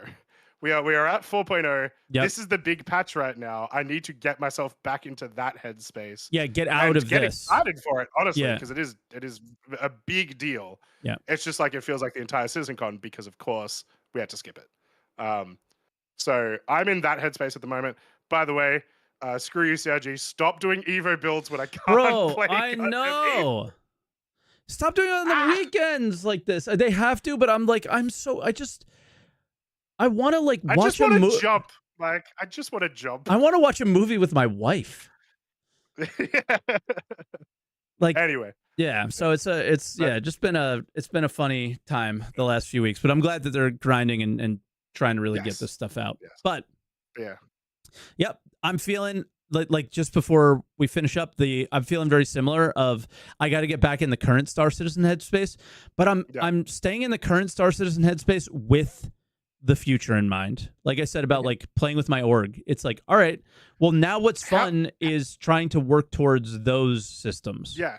How many people, myself included, have in the last couple of days been like, oh all shit, right, I org, actually have let's to plan go. out what I'm going to do with my org now. Like, Yep. The stuff's going to happen eventually. So, yeah. So, I don't know. I see Jordan asked, what's your time speculation for 1.0? Minimum 3 years. Like, there's no way. That is so much I don't see it stuff. happening before Squadron. No shot. With what they want 1.0 to be. Yeah. Years. Many years. So it's just going to be a slow burn and early on a brutal one of instability and problems and all sorts of things like that. And balancing. A lot of the stuff that they talked about for 1.0 is going to be like they're going to need to balance pretty heavily. Many years from now, but I just hope that the game is enjoyable day in and day out many years before that, because it can be. It can still be an alpha and be on like a daily driver kind of game before 1.0 happens. I just hope it's sooner than later. Doubt it, but hope so. So anyway, ready for some callers? Yeah, let's do it. Let's get into some callers. All right, I have to do everything manually, so I'm going to bring Jarun's thing up. I can't just press buttons, and I'm going to bring him in. Hello, Jarun. No cam though, okay? Because I won't be able to bring it up. But problem. That's okay because I slept in and I didn't get a shower, so it's better this way. Perfect. Me neither. All right. So what did you want to talk about? Oh my God, I got you at 200% volume, Jarun. Let me bring you down. Whoa, sorry everybody watching. Sound is hard, right? Yes. Real quick, go ahead. I'll preface just a tiny bit. Is during the whole Galaxy drama, Jarun was like, "I want to talk. I'm mad," and I was like, "I got the perfect time for you to talk." So that's why we're letting him skip the line, because this was the other day. Well, and it's out of character for me, right? Everybody knows me as one of the community White Knights. Although I have been saying since I haven't been a true pure White Knight since 2018. I've got plenty of things to complain about. I just take a little different, bigger picture, longer term perspective. It's really hard for gamers. Like, God, this has been a really long marathon, and we've got 5 to 7 years more, right? Yep. Real quick, speaking of the Bar Citizens that Croncy was able to attend, I want to give a quick plug for that, because still so many people don't know what Bar Citizen is. You got to experience it there in its grandeur, Croncy, barcitizen.sc. It is a website. It's on a temporary website right now. We've got a new organization that is working to redo the website, build it up. We've got Discords all over the world, so you can go to the website, find upcoming events. If there's no upcoming events, find a Discord for your local regional Bar Citizen groups. Get involved with your local real life communities, and we have more meetups all the time. They're going on every weekend around the world. CIG is going to a bunch of these. They're very committed to that. Get to go to Bar Never Citizen. Australia. They never come to Australia. They have been, but not in a long time. I expect that they probably will. They've been doing their Asia tour. I will talk to Tyler about that, because I talk with Tyler and Jake about the coordination between their going to some of these. So hopefully they will get out to Australia. Australia does have plenty of Bar Citizens, and it was their huge, it was one of their hugest fan bases for a long time, right? Like I remember them saying it was like US, Germany, and Australia were like their big fan bases early on in the development of the game. I remember them saying something like that. One of their big presentations was at PAX Oz as well. Like early on, like 2014. That's when they Anyway, went out there. continue. Okay, so there's the Bar Citizen plug. Everybody go check that out. My backstory for folks who don't know who I am, I represent not just the Jump Club. Mike, I want to clarify that. I know I'm often referred to as the guy who represents the whales. I am not just about whales. Yes, I did found the 890 Jump Club, which are the 890 owners. I've got six to 900 owners.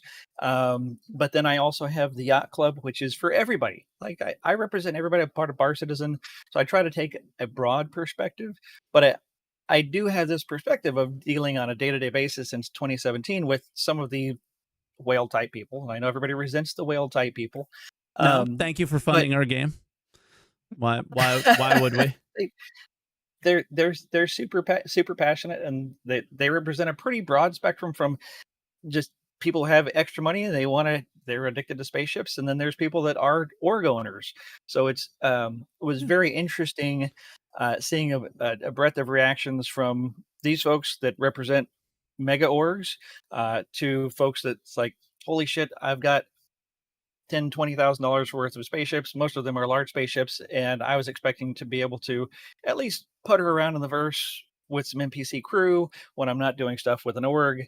And then with my other group, which has smaller ships, the lack of NPC crews was probably one of the biggest gut blows to everyone. I was surprised to see that. Yeah. I was surprised, and really made me think, because I don't know if you guys have touched on the fact that we haven't seen Tony Zervik since 2021. I mean, you're not going I was to at this expecting point. If you haven't seen him, you're not going to. Friend from Citizencon's past to be Tony. And for Yeah. him to walk out on stage and start talking. I mean, Space Tomato said that like some people from his community saw him in Texas and they asked if he still worked there, and he said yes, but like, I mean, that's not like he doesn't have his hand on a Bible, so who knows? He's just gonna come out one day and just be like, so anyway, guys, Quanto is finished, and it's implemented right now. Go. Yeah. I think one of the issues, and this is one of my biggest problems with where ISC 1.0 going. Like, don't get me wrong, I'm super excited that we have a vision for what the initial released game is going to be. A lot of things are very different from what everybody was expecting. Tony Zervik has been our guiding messiah. Everybody knows Chris Roberts. Everybody does. But probably less than 5% of the community really knows who Tony Zervik was, and that he was really the guy who was architecting Chris's dream and turning it into a reality. And also, most of us had the faith that he was going to turn it into something that was not going to be a first-person Eve. Croncy, you seem to have liked Eve. Me too. I know an awful lot of people who don't like what Eve became because it was so imbalanced. You mentioned the Titans, where it's like, well, yeah, they were supposed to be rare, and well, they're not, because it is completely impossible to balance an MMO economy from what we have seen from every game out there. I don't know, Mike, you've played a lot more games than I have. I'm not really a gamer, but I study this as a part-time job now these days. Mm-hmm. No company going back to Richard Garriott, Ultima, and there's a YouTube interview of him. It is impossible for them to balance MMO economies. New World was a very recent, very glaring instant failure. I mean, New World was that was just a that was bad. Yeah, there's just so many more mistakes that happen with that than just the economy on that one, right? But yeah, continue, and then I'll jump in. Yeah. So for those who don't understand, a quick summation: Tony Zervik was building an NPC-driven universe that was going to have supply and demand, where players were 10% or less of the calculated economy. Croncy, you referred to the quanta, but they were going to be doing all the same missions that players were going to do. They were going to be mining. They were going to be extracting resources. They were going to be refining. They were going to be bounty hunting. It was all going to be a a much more complex supply and demand driven universe where the players could influence it, but we're not going to be able to dominate it. How And does that this really seems like sound it's different? I well, don't see Rich the Tyrer, difference the focus from that I'm seeing from Rich Tyrer is that on they the want this to players. be a player driven economy, a player Mhm. driven action, player driven game, as many multiplayers as possible. They want to have all this great action and dynamism and conflict and competition for resources and that sort of thing. Can I ask you a question? Where What about the Mhm. old way with Tony sounded fun? What there's the balance is the part that made the most sense. I would agree. That's what drew me to it. What sounds when you really think about it, when you play video games, what do you like were you fine just because I was kind of feeling like I was just a passenger in this world that Tony was building and I wasn't a part of it. I was just this ant inside of an anthill in a way was what I was starting to get vibes with the way he was explaining it. But at the same time, it always showed like even on the demo, it showed the players interacting with things and then the NPCs would just not let it get out of control, which is still what it sounds like we have now. So I'm not but I really want to ask you what drew you so much to that you thought was fun? And what about this is not? I don't think there was not going to be any of this in that. There was still going to be massive orgs. There was still going to be battles for territory. There were still going to be Crafting. resource competition. Yeah. Crafting. They talked about crafting and all this stuff years ago, but in super superficial fashion because they weren't to the point where now they're really building a game. And back Yeah. then, everything was just theory crafting. They hadn't even Yep. started. We were going to have all of this. I've got plenty of people that have massive fleets. I know one guy with 10 javelins, and he was all the support fleets, and he's got a big org. And they were going to control territories, and the reason he got him was that because we were going to have more star systems, and that's not a surprise.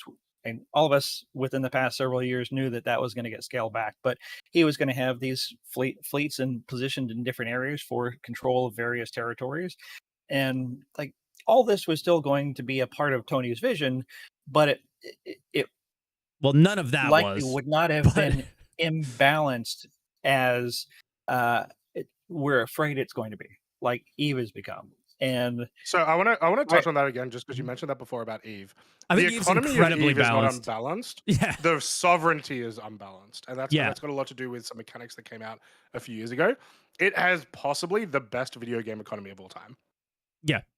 Like Joe Rune, as somebody who has never played Eve before until 3 months ago, I came into it with the idea that of Tony's balance, and I like that idea, and then I started playing Eve. And it's like not even a question. This economy is as good as you can do in an MMO. Like I've not seen anything better.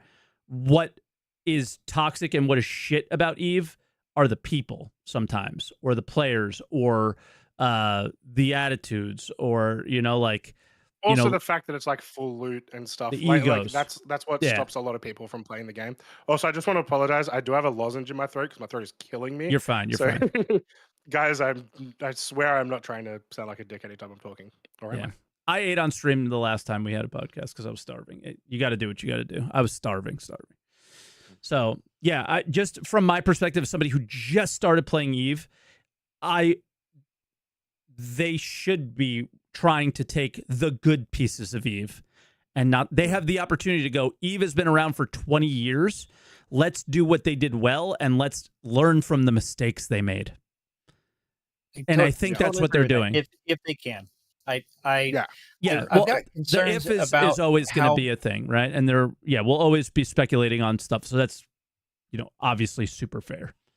Mm-hmm.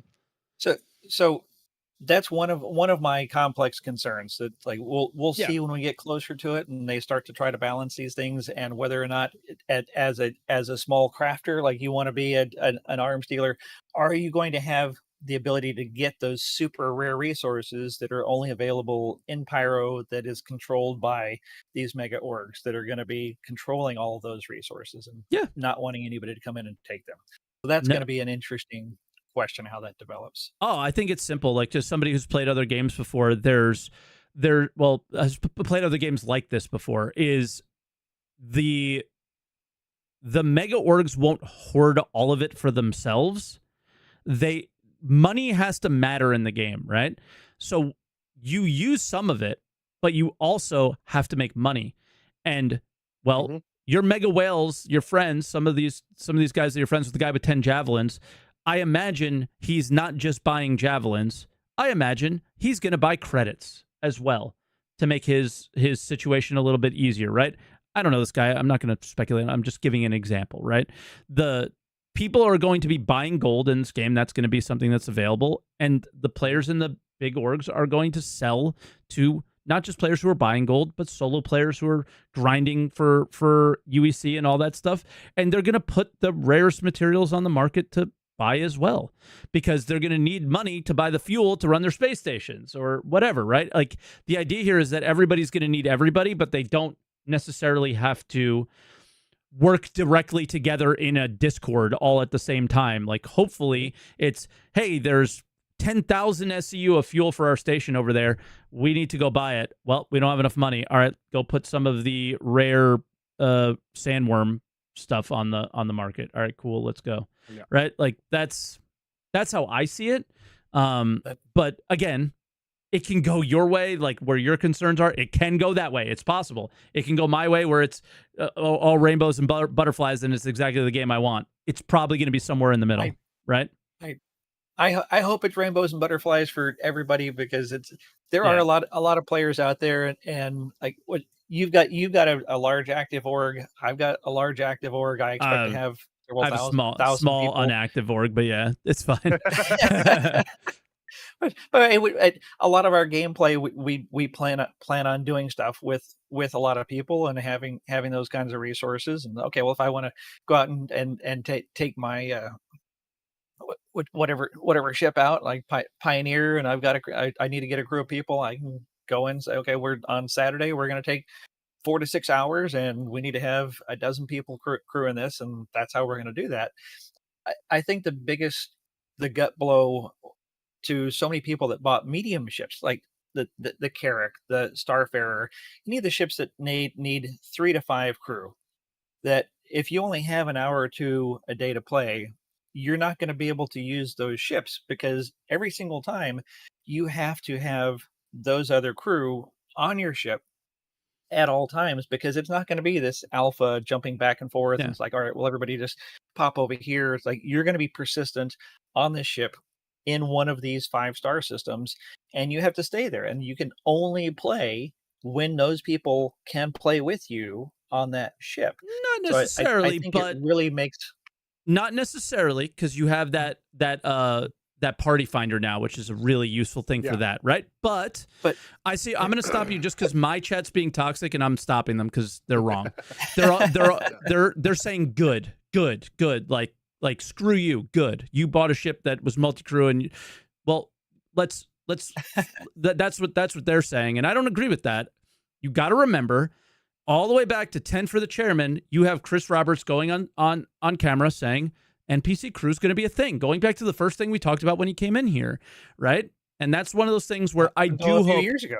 Yeah, of course. And I hope that's something that they go ahead and they realize that probably does need to be a 1.0 priority. So if it is technically possible, it needs to be something that they really try to work towards. And he said probably not. He didn't say definitely not. So now that it means probably not, well, what do you take out and prioritize over that? So I'm with those players in that aspect of, I don't believe you should be able to man a multi-crew ship by yourself. So they've put in the systems of resource network and all those things to make that more complicated. I believe that it is a good compromise, that you will make less money, you will have more headaches, and you will have less competent NPCs in your ship. But I don't believe that you shouldn't be able to fulfill your fantasy of being a Carrack pilot in the game if you are only playing with one other person or only playing by yourself. I don't think but that's fair either. That is always going to come at the cost of something, right? Yeah. Otherwise, you are de-incentivizing people to group up in an MMO. Exactly. If It has to be a if negative. you make solo pilots too powerful, then everyone will solo pilot. No one will group up. That whole aspect of the game becomes useless, right? It should be powerful, but you should just be able to go you out can on the do verse the and just do exact your same- own thing. If you can do the exact same thing that I can do, you can. and It's it just going to be only harder. costs you slightly more time, right? It needs to be a big difference, is what I'm trying to say. Like, Yep. You mentioned the person who like might have a character or whatever and only has 2 hours to play.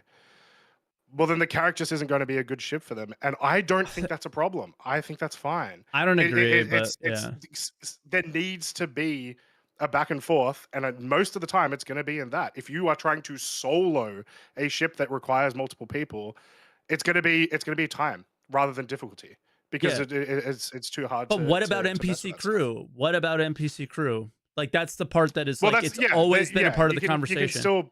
You can still bring in the NPC crew. You should not be able to solo garbage. Yeah. Yeah. You should not be able to solo it, but you should be able to solo it. You should be able to, and that's the part that I personally have issue with, is that you should be able to solo it and you can't. But is that so? At the moment, with AI Blade, them saying AI Blades will be 1.0, NPC crew won't.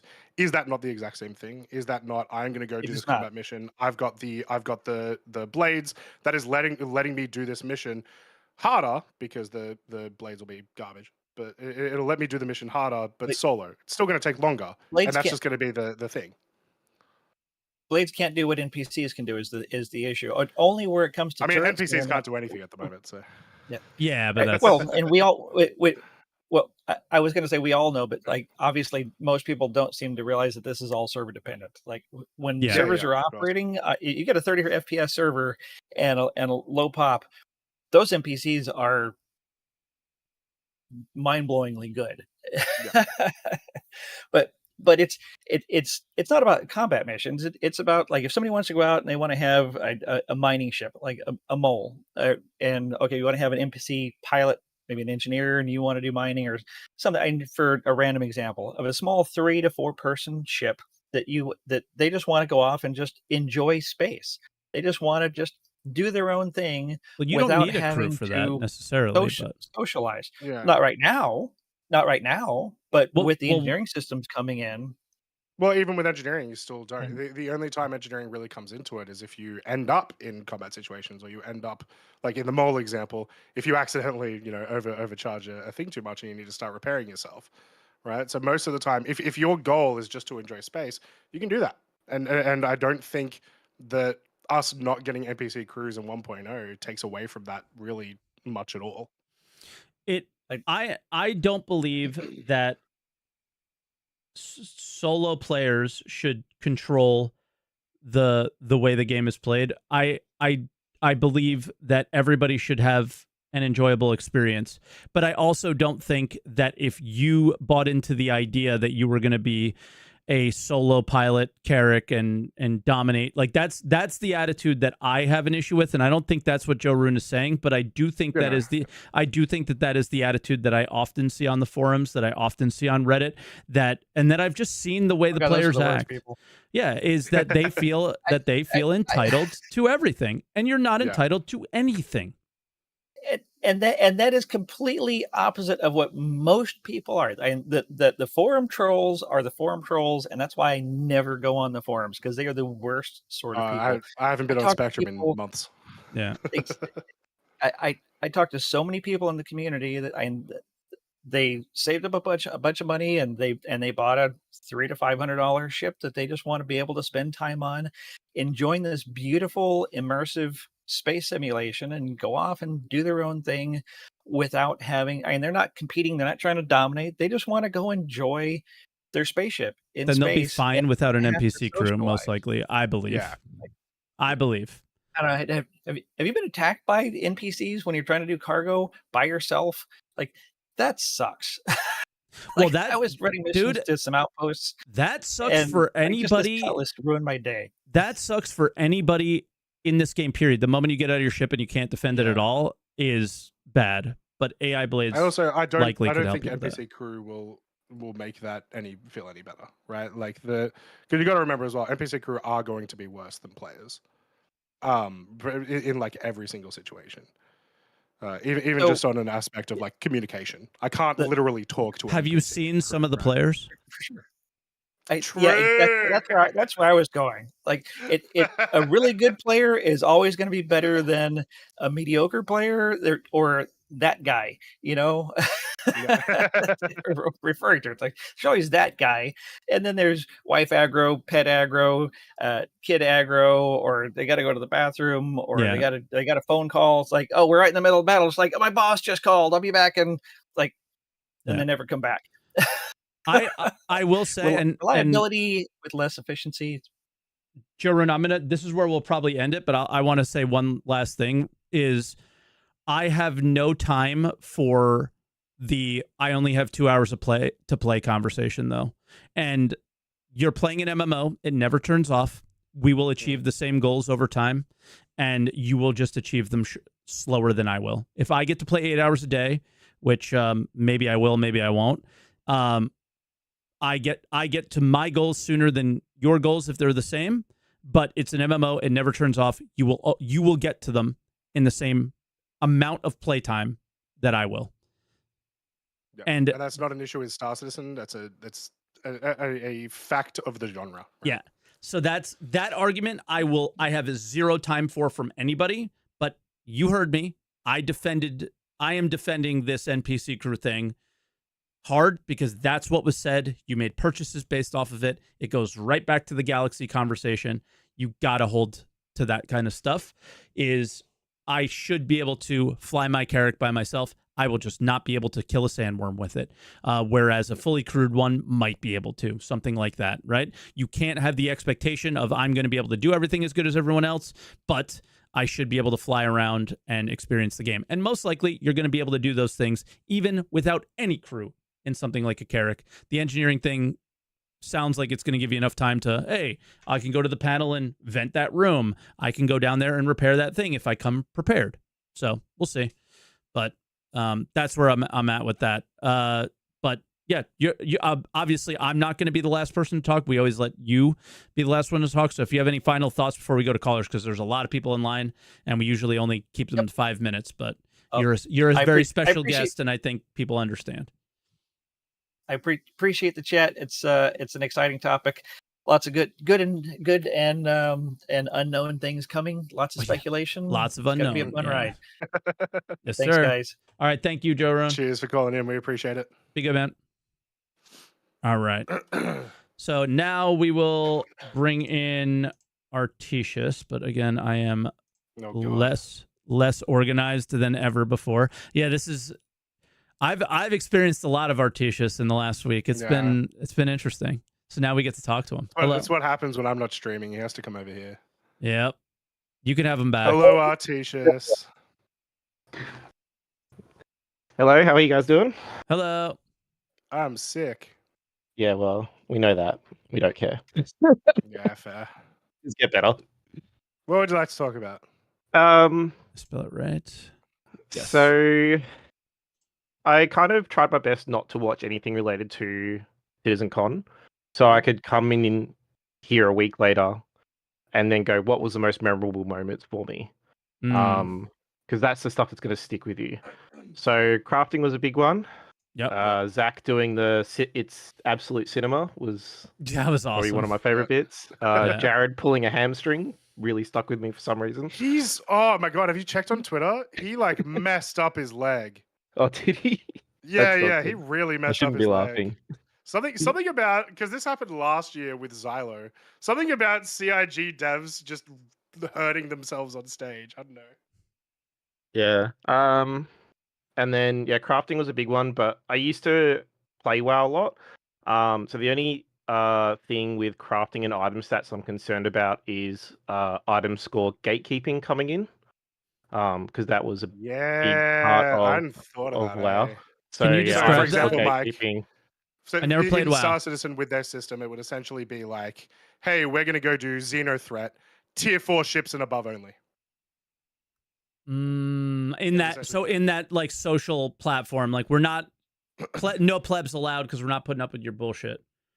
Pretty much. Yeah, like It's New World had it's that pretty with toxic. their like gear score minimums and things like that. Yeah. Gotcha. So yeah, in like the WoW part, like group finders, you'll have minimum gear score this. If you don't have it, then you can't even join. You'll just get kicked immediately.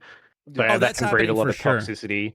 Yeah, and that breeds a lot of toxicity as well. So that's something I'm kind of worried about. It like theoretically makes It could be rough. sense. It theoretically makes sense because it's like, all right, if you got to that gear score or whatever we would have, you are a gamer enough that I don't have to babysit you during this. Yeah. So it's like You say that. yeah, no, I know, but I know that's not I've been true. a raid leader. They still stand in the fire. Yeah, I know it's not true, I but think that's the one idea of the main behind it, I differences think. might be just for that might not make it as bad is like we need a lot of seats more than anything. So it's like, you know, we're gonna crew up a javelin. What is it, 80 crew baseline or whatever? There's a lot more leeway in that sort of stuff. Even if you're like, hey, we're getting a fleet together of heavy fighters, there'll be someone who's more okay with the turret. So like I think it will happen. I don't think it'll be as aggressive as those MMOs. Yeah, of course. And this is something like it's at the back of my mind because, you know, coming from other MMOs, it's like something that is a potential concern. The instancing, finally they're doing it. So I think Elliot was in chat and I tagged him as like, how good is Siege of Orison going to be when we actually have instancing and it's set to a player cap that it's designed for, not just like 100 players skipping content. Yeah. And actually works. Air quote works. It's Elliot's mission after all. Might not work. So it probably won't work. And then Squadron 42 was just, I was like, yep, 2 years away. That cool. took the 2 years away. That took the air out of me. Was like too far away. Why do I care? Day one was really felt like a slog. And then it just was just like, oh, I was like so hyped. Like not hyped. I don't want to say I'm hyped because just like after day one, I jumped into the live environment and I was like, yep, it's still trash. Cool. Ready for day 2. Not to mention it got worse after Citizencon. Yep. Yeah, and it was just logging in, right? Yeah, it was horrendous. It has been in degraded performance since what, October 19th or something? Yeah, I think they turned it off like today, like a few hours ago. But I've been hearing in like Discord groups that it's still absolutely horrendous. Like 30Ks every 10 to 15 minutes. Rough. Then crafting is probably the big thing for me because, you know, it used to be like the collecting all the rare weaponsmith crafting stuff back when that used to be relevant in WoW. So that's something I'm excited to do. So like my gameplay air quote loop, if it even is a thing, is like salvaging is what I'm interested in. So I was hoping we would get expansion on what 1.0 careers would look like. Not much. But, they didn't say too much about all they mechanics. mentioned is that like these ones exist, and then they explained like a little bit of like crafting job, and that's it. But only exists through the guild system. Like they didn't even explain how it exists as much in the sandbox world as much as they did, but not like they explained. I want to get to the this. depth. All right, cool. How do you get that through mining, blueprints, etc. But they did it only through mining, where salvage has to change a lot. Yeah, I had a long discussion about that yesterday or the day before. It was fun. Croncy doesn't like what I want salvage to be. Okay, what do you want it to be? So I want scraping to be gone. I don't want power simulator on ships. For Can me, we hang up on this guy? Honestly, so true. Right? I'll just at you in chat until you rebel. Oh my god, he added me. He added me 30,000 times during the Citizencon streams while I'm trying to run this thing. Oh my god, such a menace! It's driving me nuts. Yeah, man, I haven't been on ATC for like a year and a half, 2 years. I've just got to come back and style. There's clearly been a reason for that. Yeah, exactly. I want to ask you a question, Artesius, because we were talking Yes. about the crafting just then. One thing we didn't talk very much about is the shops they mentioned when during the building and stuff. Yes. I'm a little concerned. I want to hear if you're a little concerned, and anyone in chat if you are concerned as well. They talk about, you will be able to list your items on your Mobiglass, but you'll still have to go to the physical location. I am a little I got some on concerned this. that we're going to have Yes, Mike has something. 85,000 terminals in one area as a trading post, and that sounds terrible. So I have a little information on this. Hopefully, this is like very fingers crossed. I was like, yo, this is stupid as hell. If you're able to list things on the Mobiglass, you should be able to buy the thing on the Mobiglass, but you have to go to the place to pick it up. Yeah. And that's it. That's not my concern, though. My concern is the fact that all of those shops, like Mike, Artesius, and we can't, at least from what they said, put all of our items for sale in the one shop. It's not a marketplace. It's not a marketplace. That's the problem I have. No, it needs to be a marketplace. Yeah, that's silly. But what I'm hoping is the marketplace is the Mobiglass, and then you just go and pick up at the at like the freight elevator or whatever.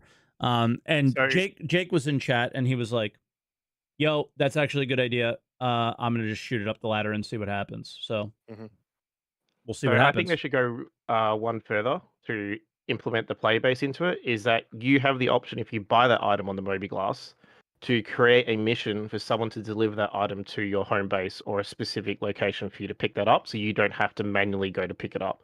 Because then it creates more beacons, creates more jobs, gets people moving around. Yep, definitely. And someone could go there and pick up multiple items, do multiple deleveries. Somebody has to pick it up physically. Doesn't necessarily have to be you, but somebody's got to go to that location and get it. I'm okay with that part. Yeah, of course. No automatic delivery or anything. That's silly. Yeah. And then as far as like Galaxy drama, what a shit show that was. I enjoyed that thoroughly.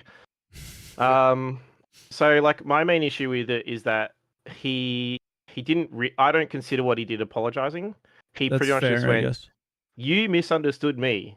No, John, in your follow-up double down, you specifically said, anyone can go, it's still on Spectrum.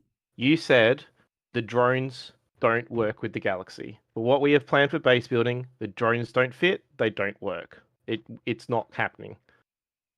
That's and then they show the Argo truck, which is the size of a Cyclone, with medium drones, which is 1/100th the size of a Galaxy. And Is it doesn't fit. Straight up because there's no drone bay on the Galaxy? Is that the problem here? So the way base building works with drones now does not lend itself to the Galaxy's module layout due to their size and navigation requirements. How big? You knew that 6 months ago, They though. would have to go through like doors and shit. It's fine, but you knew that 6 months ago.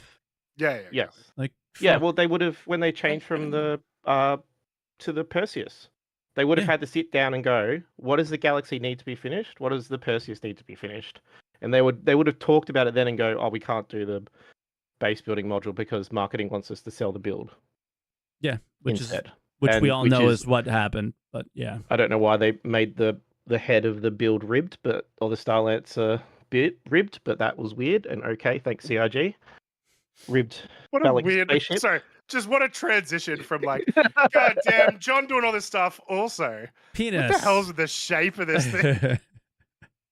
It's just odd. Okay, I mean, like, I'm upset. I did like 2 meme posts on Spectrum and got banned for 3 days. So you know, I also Zyla was in my chat yesterday, and I was like, I don't think you guys handled that situation well at all. And I said, I think the moderation of that conversation was over the top and ridiculous, and people should be allowed to be mad. And that's it. And he said he's going to look into it, but who knows? Yeah, and it's just a case of like, at the end of the day, you saying what you said is just, honestly, it's speculation. You could never deliver it. Like, I honestly think the Endeavor's never going to come out because there's just way too much. You think the Galaxy is such an issue now. What do you think the Endeavor's going to be when they have to make literally now it doesn't even matter. Yeah. Now it's whatever comes with 1.0. spaces. It's before 1.0 and it's after 1.0. That's where Yeah. we're at now. Yeah. A lot yeah, of this stuff is 1.0. irrelevant. Mm, The game can theoretically die yeah. after 1.0, and they have delivered on many things. My motorcycles. Yep. My Ranger motorcycles. Roads 1.0. Come So on. it's Yeah. a very Roads interesting 1.0. thing. Yeah. But Anyway, yes. we'll probably leave it there unless you got anything else quickly. Press 1 if you're a hate watcher in chat. Oh no. It's just Artesia spamming one over and Yeah. over. Hold Always on. me. All right. Cheers for the call, mate. Have a good Wait, one, Mike, guys. you can't press one. Why Wait. not? Why not? Illegal. Can't believe it. I hate watch my own content. That's how you get better. You don't do that? I can't stand my own content. That explains everything then. Yeah. You gotta make it Just so like you most like to people watch can't your own stand my stuff. content. Exactly. That's the point that I'm trying to make. If you don't like it yourself, then how are other people gonna like it? True. Right? That's why I watch my own stuff. Like no jokes here. This is no memes. That's why I watch myself. And when I find myself laughing at either my chat or myself sometimes, I'm like, okay, that's good. Do more of that. Man, and then when I I'm look at myself funny. and go cringe, sometimes I could see myself say a joke and go, that was funny. I don't think that's egotistical or anything. And then other times I'm like, YouTube that's videos. cringe. I'll never watch my streams. I think you should watch your streams. Honest advice. It's when All right, guys, it's when next stream. It's when we'll be things reacting started to my streams. Yeah, on your own time. It's when things started changing for me. Is when I started watching other people, hate watching them, hate watching myself, and learning all the mistakes from each other. And then I was like, oh, I think this would be a good stream. And then all of a sudden, people started liking my stuff more, and I was like, oh shit. Mm-hmm. I like watching your stream though, Croncy. So I don't know, but all right, let's bring in our next caller. Mike's the one. Corn, how you doing? Hey guys, how are you doing? Yeah. My throat's killing me. Yeah. Weirdly, ever since I stopped talking, my throat's been killing me. So Interesting. Well, first off, I just want to say thank you for having me on because I usually work on Sundays, so this is a treat for me. Nice. Hell yeah. So there's like a few things that I just want to touch on for like what happened with Citizencon. Some things that I found weird, some things that I found like pretty cool. Okay. But first off, super like not important, probably going to change in the future, but all of the plants that they showed in the planet presentation were modeled off of earth plants, which I think might be appropriate for Terra, but I just found it kind of strange that they didn't show like any alien features whatsoever. You remember old Citizencon Pyro was systems. mega alien? Well, yes, right, but I'm talking about the ones that they showed in the presentation. Yeah. No, I understand, but like, of the 5 systems that we have coming for 1.0, it's all very human centric, right? That's fair, but they're still alien planets. It tracks. I agree, and maybe a point towards them still considering that is a bunch of the fauna that Zach was showing at the end of his presentation. Incredibly alien, like not just here is a dog with like weird face. There was like weird floating squids and stuff like that. So I think it's more just a case of it's not a priority. I don't think it's something that they'll forget about. So are you more in reference of the swamp? You're talking about the swamp biome, the redwoods, that kind of stuff? Yeah, like all of the plants that they showed in that presentation, where they said the scientific names of the earth plants that they were modeled off of.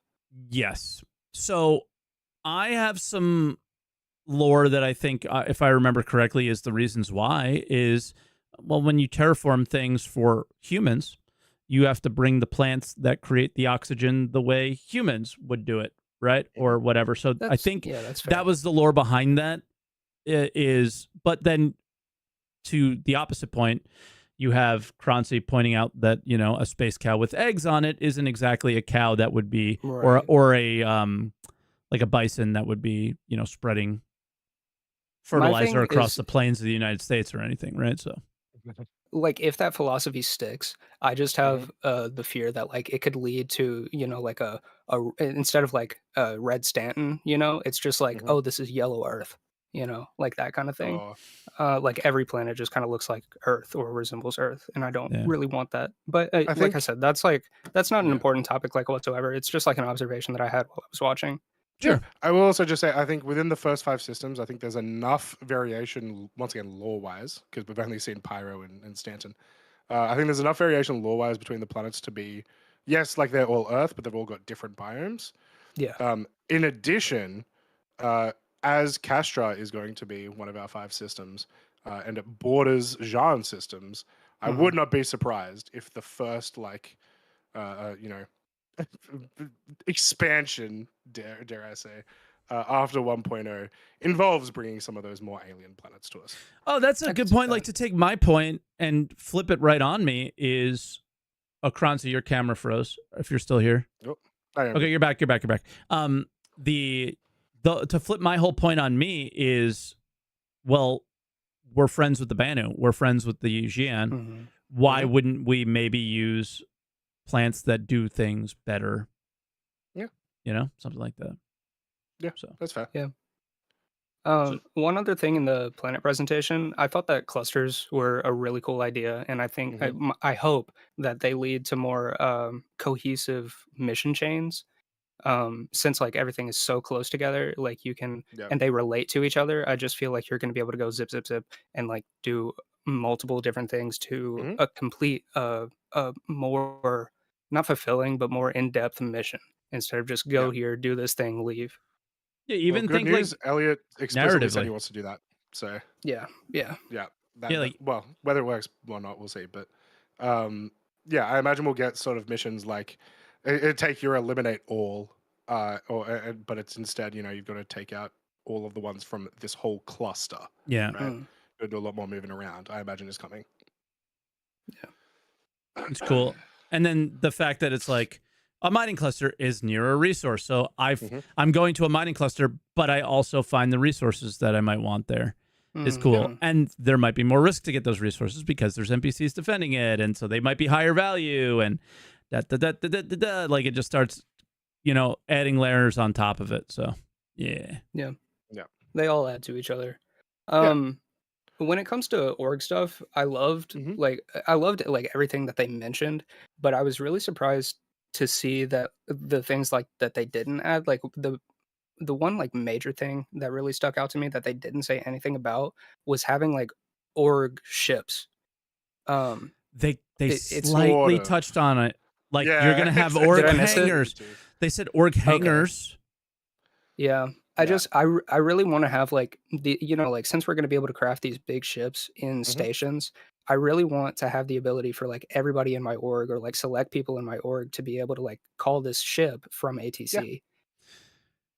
That And goes directly against their funding model, though. So that's what I'm like. I think we all Well, are except like, for the that tier probably 2s won't or higher, happen. Mike. It might be okay. I mean, Now that yeah, the if ships. it's Maybe. crafted, then I think it's okay. But like Mhm. it's still like like an owner of a ship could still say, I want this person, this person, this person, this person to be able to call this ship.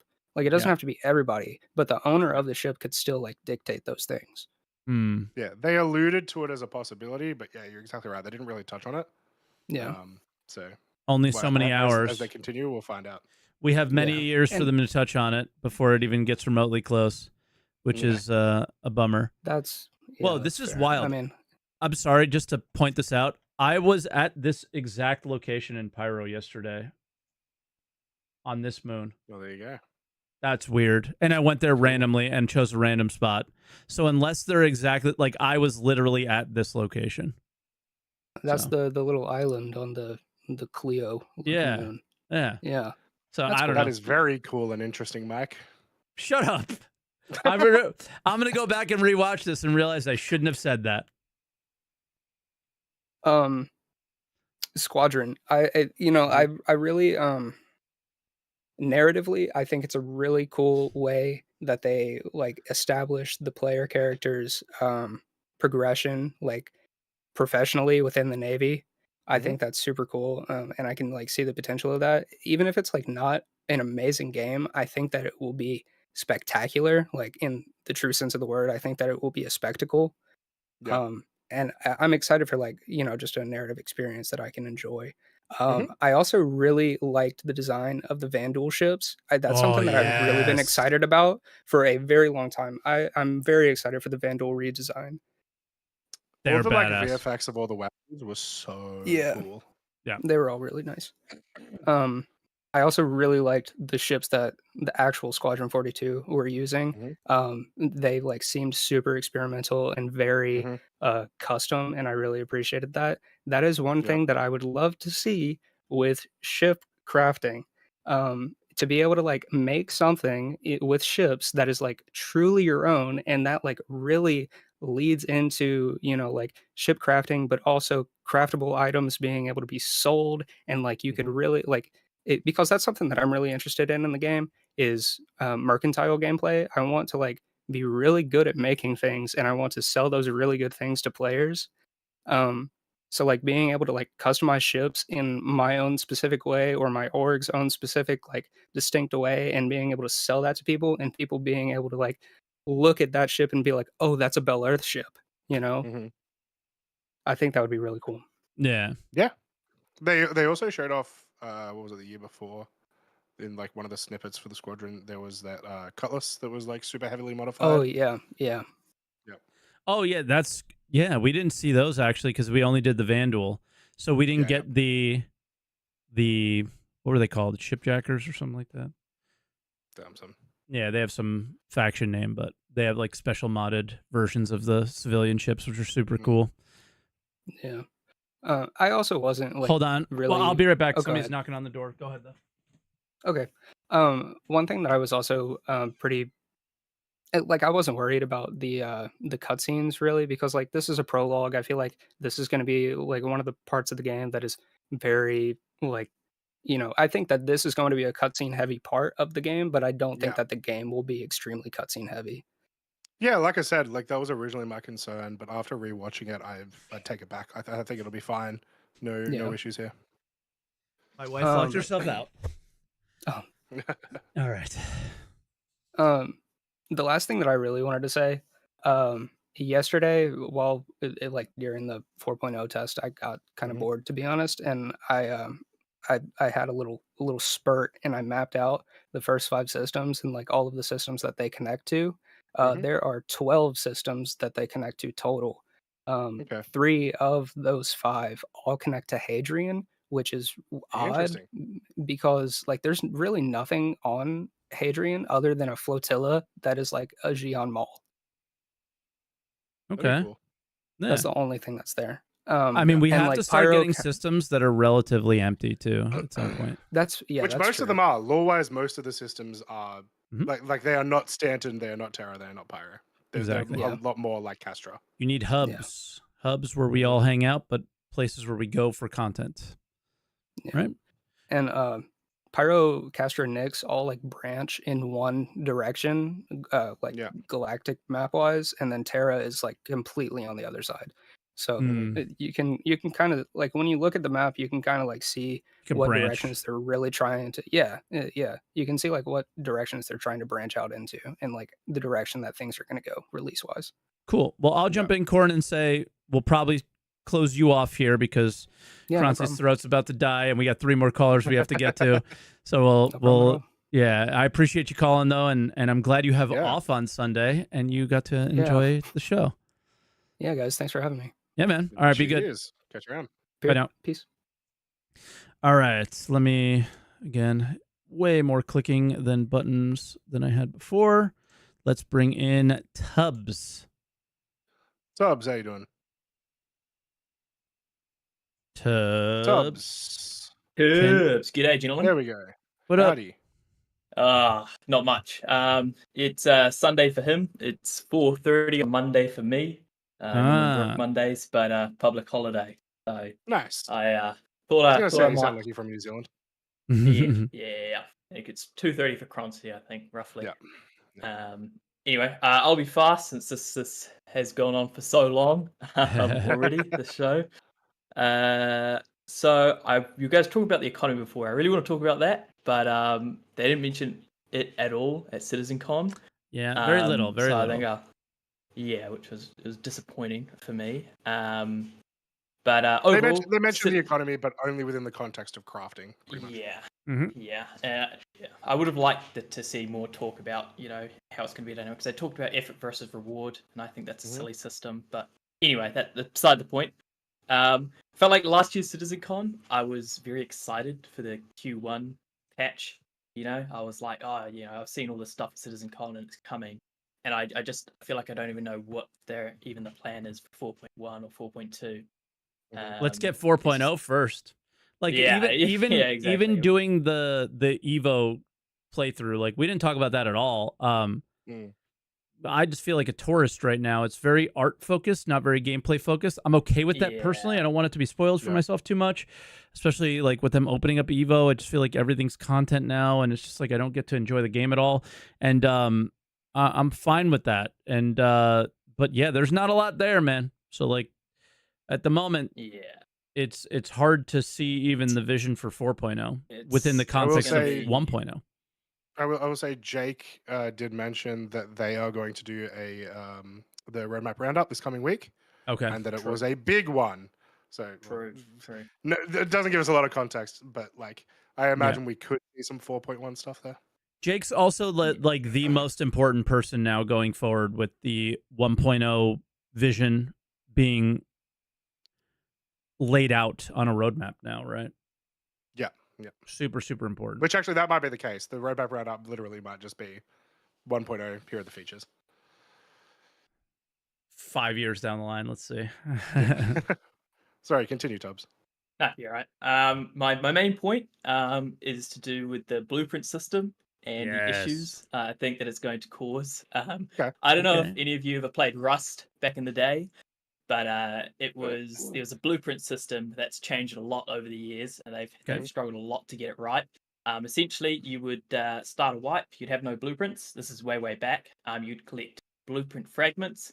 And it was like 200 blueprint fragments you could craft like a tier 1, and it would basically give you a random item out of the tier 1 list. 500 would give you a random tier 2 item. 1,000 would give you a random tier 3 item. But you'd do this and you'd grind all these blueprint fragments out, and you'd sort of go for the blueprints that you wanted and hopefully get the right ones. And that blueprint could only go to one person, right? So in your group, your clan, every wipe, there was always the issue of who's taking the blueprints this way. Tony's away for a week, so he can't do it, and I've got schoolwork I need to do, so I don't want to take the blueprints. And there was a term we used called base bitch, which is the person who learns all the blueprints and sits in base and crafts for the entire wipe. It doesn't really get to play the game. You could, once you had built an item, you learn the blueprint for C4 and you craft it, you can spend more blueprints to copy that item and have someone else learn it. Yeah, I want copies. Yeah, but very it was very restricted on the copy side. Yeah. So you could do that, but then it was also like you had all these other blueprints to learn. You don't want to be wasting BP frags. And I remember one time we'd spent like 2 weeks trying to get the C4 blueprint, gave it to our buddy, and the next day his Steam account got hacked, and we couldn't get it back, and we spent another 2 weeks trying to re-roll it, trying to get lucky again, but I don't remember. It was just a nightmare, and I think it's gonna get goofy with the orgs and stuff, especially with how they're talking about everyone should specialize. Yeah.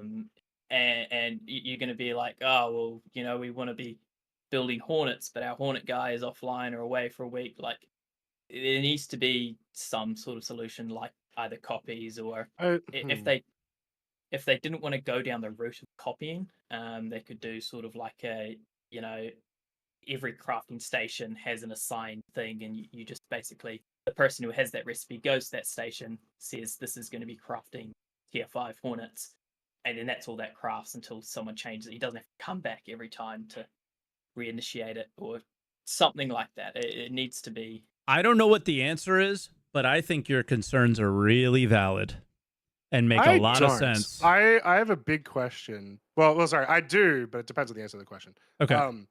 how big are groups in Rust usually in terms of like your Our equivalent to group, a guild?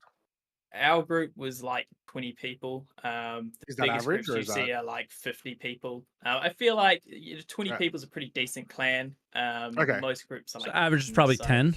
Yeah.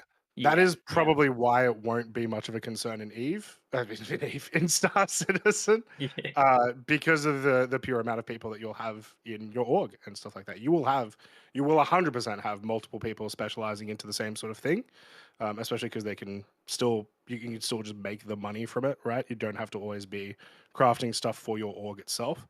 In addition, second question, um, uh, trading in Rust, like the equivalent of a Hornet, if I wanted to get the equivalent of a Hornet that I know that my mate Bill can make, but he's off in bloody Europe for 17 years, um, what's the strategy to be trading? Is it feasible?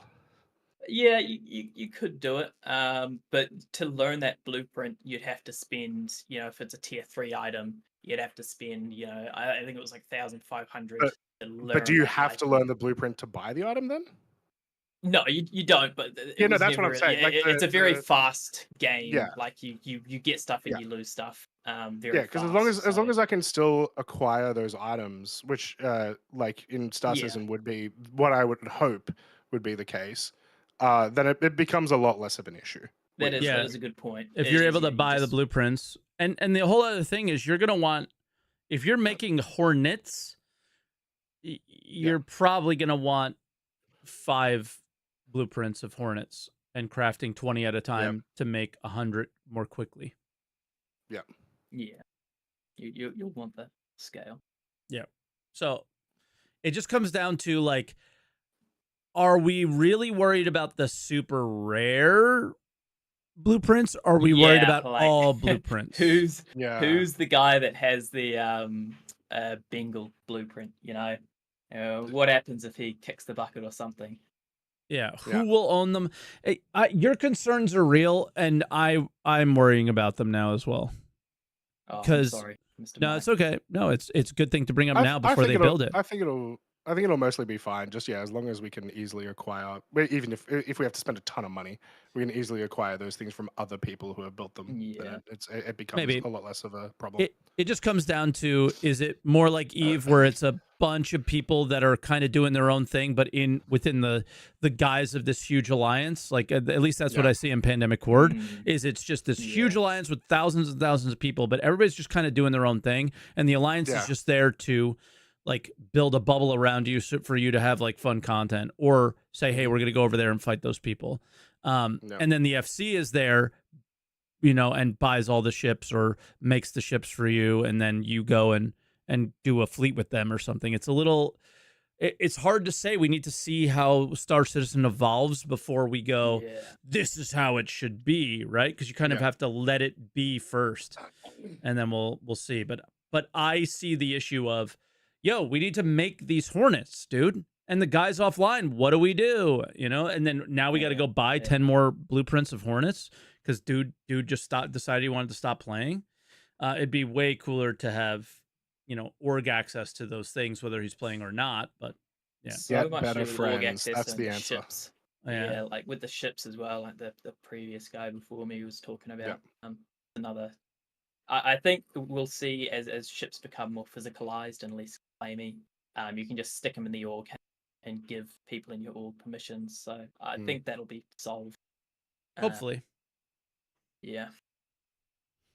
But then if you do that, are blueprints as rare as they should be? So it's like a whole. What do you do? Yeah. Leave the game designers up to it, but share your concerns, and I think they're valid. Anything else, Tubbs?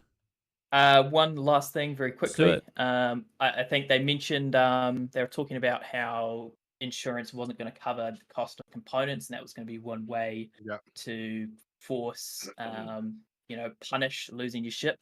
I don't think having tier 3 insurance or like a plus tier insurance is a good idea. I think if you lose your ship, it goes back to the basic tier and you can start upgrading it again from there. But I feel like there needs to be more loss, with the warranty system. Even though you're paying for the insurance and, you've got a warranty on a ship, it just feels like you're never gonna be worried about it if you just get ship back. But if it goes back to a basic from the factory ship, there's more hurt there. Yeah, it could like it could be fine. Depends on the price of the insurance as well as it goes up. Like once again, that it may not be an issue if the price of the insurance is practically the same as the components. You know, at that point you're only saving, like it's still worth getting because you're saving yourself acquiring them, but you're not really saving money. You know, so definitely you are right. So it's definitely one to look out for when that's actually introduced. Yeah, but it's so far away, it's hard to care. Yeah. Well, all right, Tubbs. All right. Been a Thanks pleasure. for calling in, brother. I'll catch you again in the future. Yes, sir. Sounds good. Have a good one, mate. All right. That was a good call. Yeah, I definitely feel those fears. All right, Yeah. Croncy, 2 more and we'll make them quick. Jedi Menace, you're coming in. I hear you're deafened and all that. See, you're deafened and all that stuff. Hopefully you undeafen here very shortly. Otherwise, I'm slightly leaning towards not bringing you in next. He might be gone. So we might only have one more. Well, Nope, there he there we go. goes. All right, cool. All right, we're bringing Jedi in Menace, how you Jedi doing? Menace. Yeah, just doing the whole "Are you listening to the stream or not" thing anymore. Yeah, I was listening on the stream and waiting. How Yeah. y'all doing? Good, First good. time caller. Okay. Yeah, don't believe you. All right. I have no notes, so I'll be very quick. I want to see, when it comes to base building, the ability to build in asteroids, sides of mountains, and those kind of things. So, you know, basically build like my bat cave, where my ship flies out the side of the mountain or behind a waterfall, you know, those kind of cool things. Sure. You know, instead of everything just being on the surface of a planet. And that way, even though solo players wouldn't be able to build space stations, they will be able to build like an asteroid base or something on a smaller scale. You know, that's just my That'd be thinking. cool. Yeah. They showed the big thing. I hope there is a small thing. Yeah. I don't think, and what you all said about linking the space stations, because how they describe you build it, how you start off with this one particular module, how are you going to plan the entire thing? I mean, that's kind of crazy. So I'm not even going to go there. All right. Yeah. Yeah. Now I want to touch on briefly insurance. I don't have a problem with the tiered system, and I actually understand why they went the way they went, because you talk about spending hundreds of dollars on a ship to say, okay, it blows up and oops, your insurance expired, so sorry, you know, it will leave a bad taste in people's mouth. Sure. And you only get tier 1, because from what they explain on Spectrum, you only get tier 1 warranty. And you could now purchase tier 2 and tier 3, because tier 3 will cover cosmetics and decorations, like for instance your skins. And if you got, say, a concierge skin, to lose that skin, guess what? You need to, if you don't want to lose it, you got to get the tier 3 warranty. And I have a feeling it's going to have to claim it a cost than you just how it's going on now, because we're still in testing. So it's not really a cost unless you want to expedite it. But I have an honest feeling, just like in real life, you get into an accident, you pay an excess so that the insurance company could file a claim and all this kind of stuff. So it'll be another money sink. Getting the different. Well, the insurance itself is a money sink for most situations, right? Yep. It's just, will it be a money sink for people who have pledged for it? Yeah, and I personally left this out of the conversation that I wanted to have because I wanted to leave the door open for other people to say it, is we don't know the cost of tier 2 and tier 3. Yeah. You have to know the cost to know if it's OP or not, right? So once they say most that, likely we'll know. there will be a cost. You have to spend money to get the insurance, and I have a feeling you have to spend money to claim it. Yeah. You know? Especially like the whole idea of like, if you didn't have insurance and you theoretically lost the ship, there would be a fee for you to get it back or something like that. Yeah. That fee should be very pricey because they would have given you 30 warnings to like, hey dude, don't do this. But you did Do it not anyway. leave this pad. You are in an uninsured ship. Yeah. I also feel like a place like Pyro should knock you down to only the T1. Like there is no tier 2 or tier That'd be 3 interesting. available there. But yeah. Oh, that's an interesting idea. Yeah. So, So they make have sure ways to go. if you're going pyro, take off your good shit. Yeah. Or just know that you're risking it. Or right? just know you're risking it. Yeah. Yeah, true that. Yeah. They have ways to solve this. Yeah.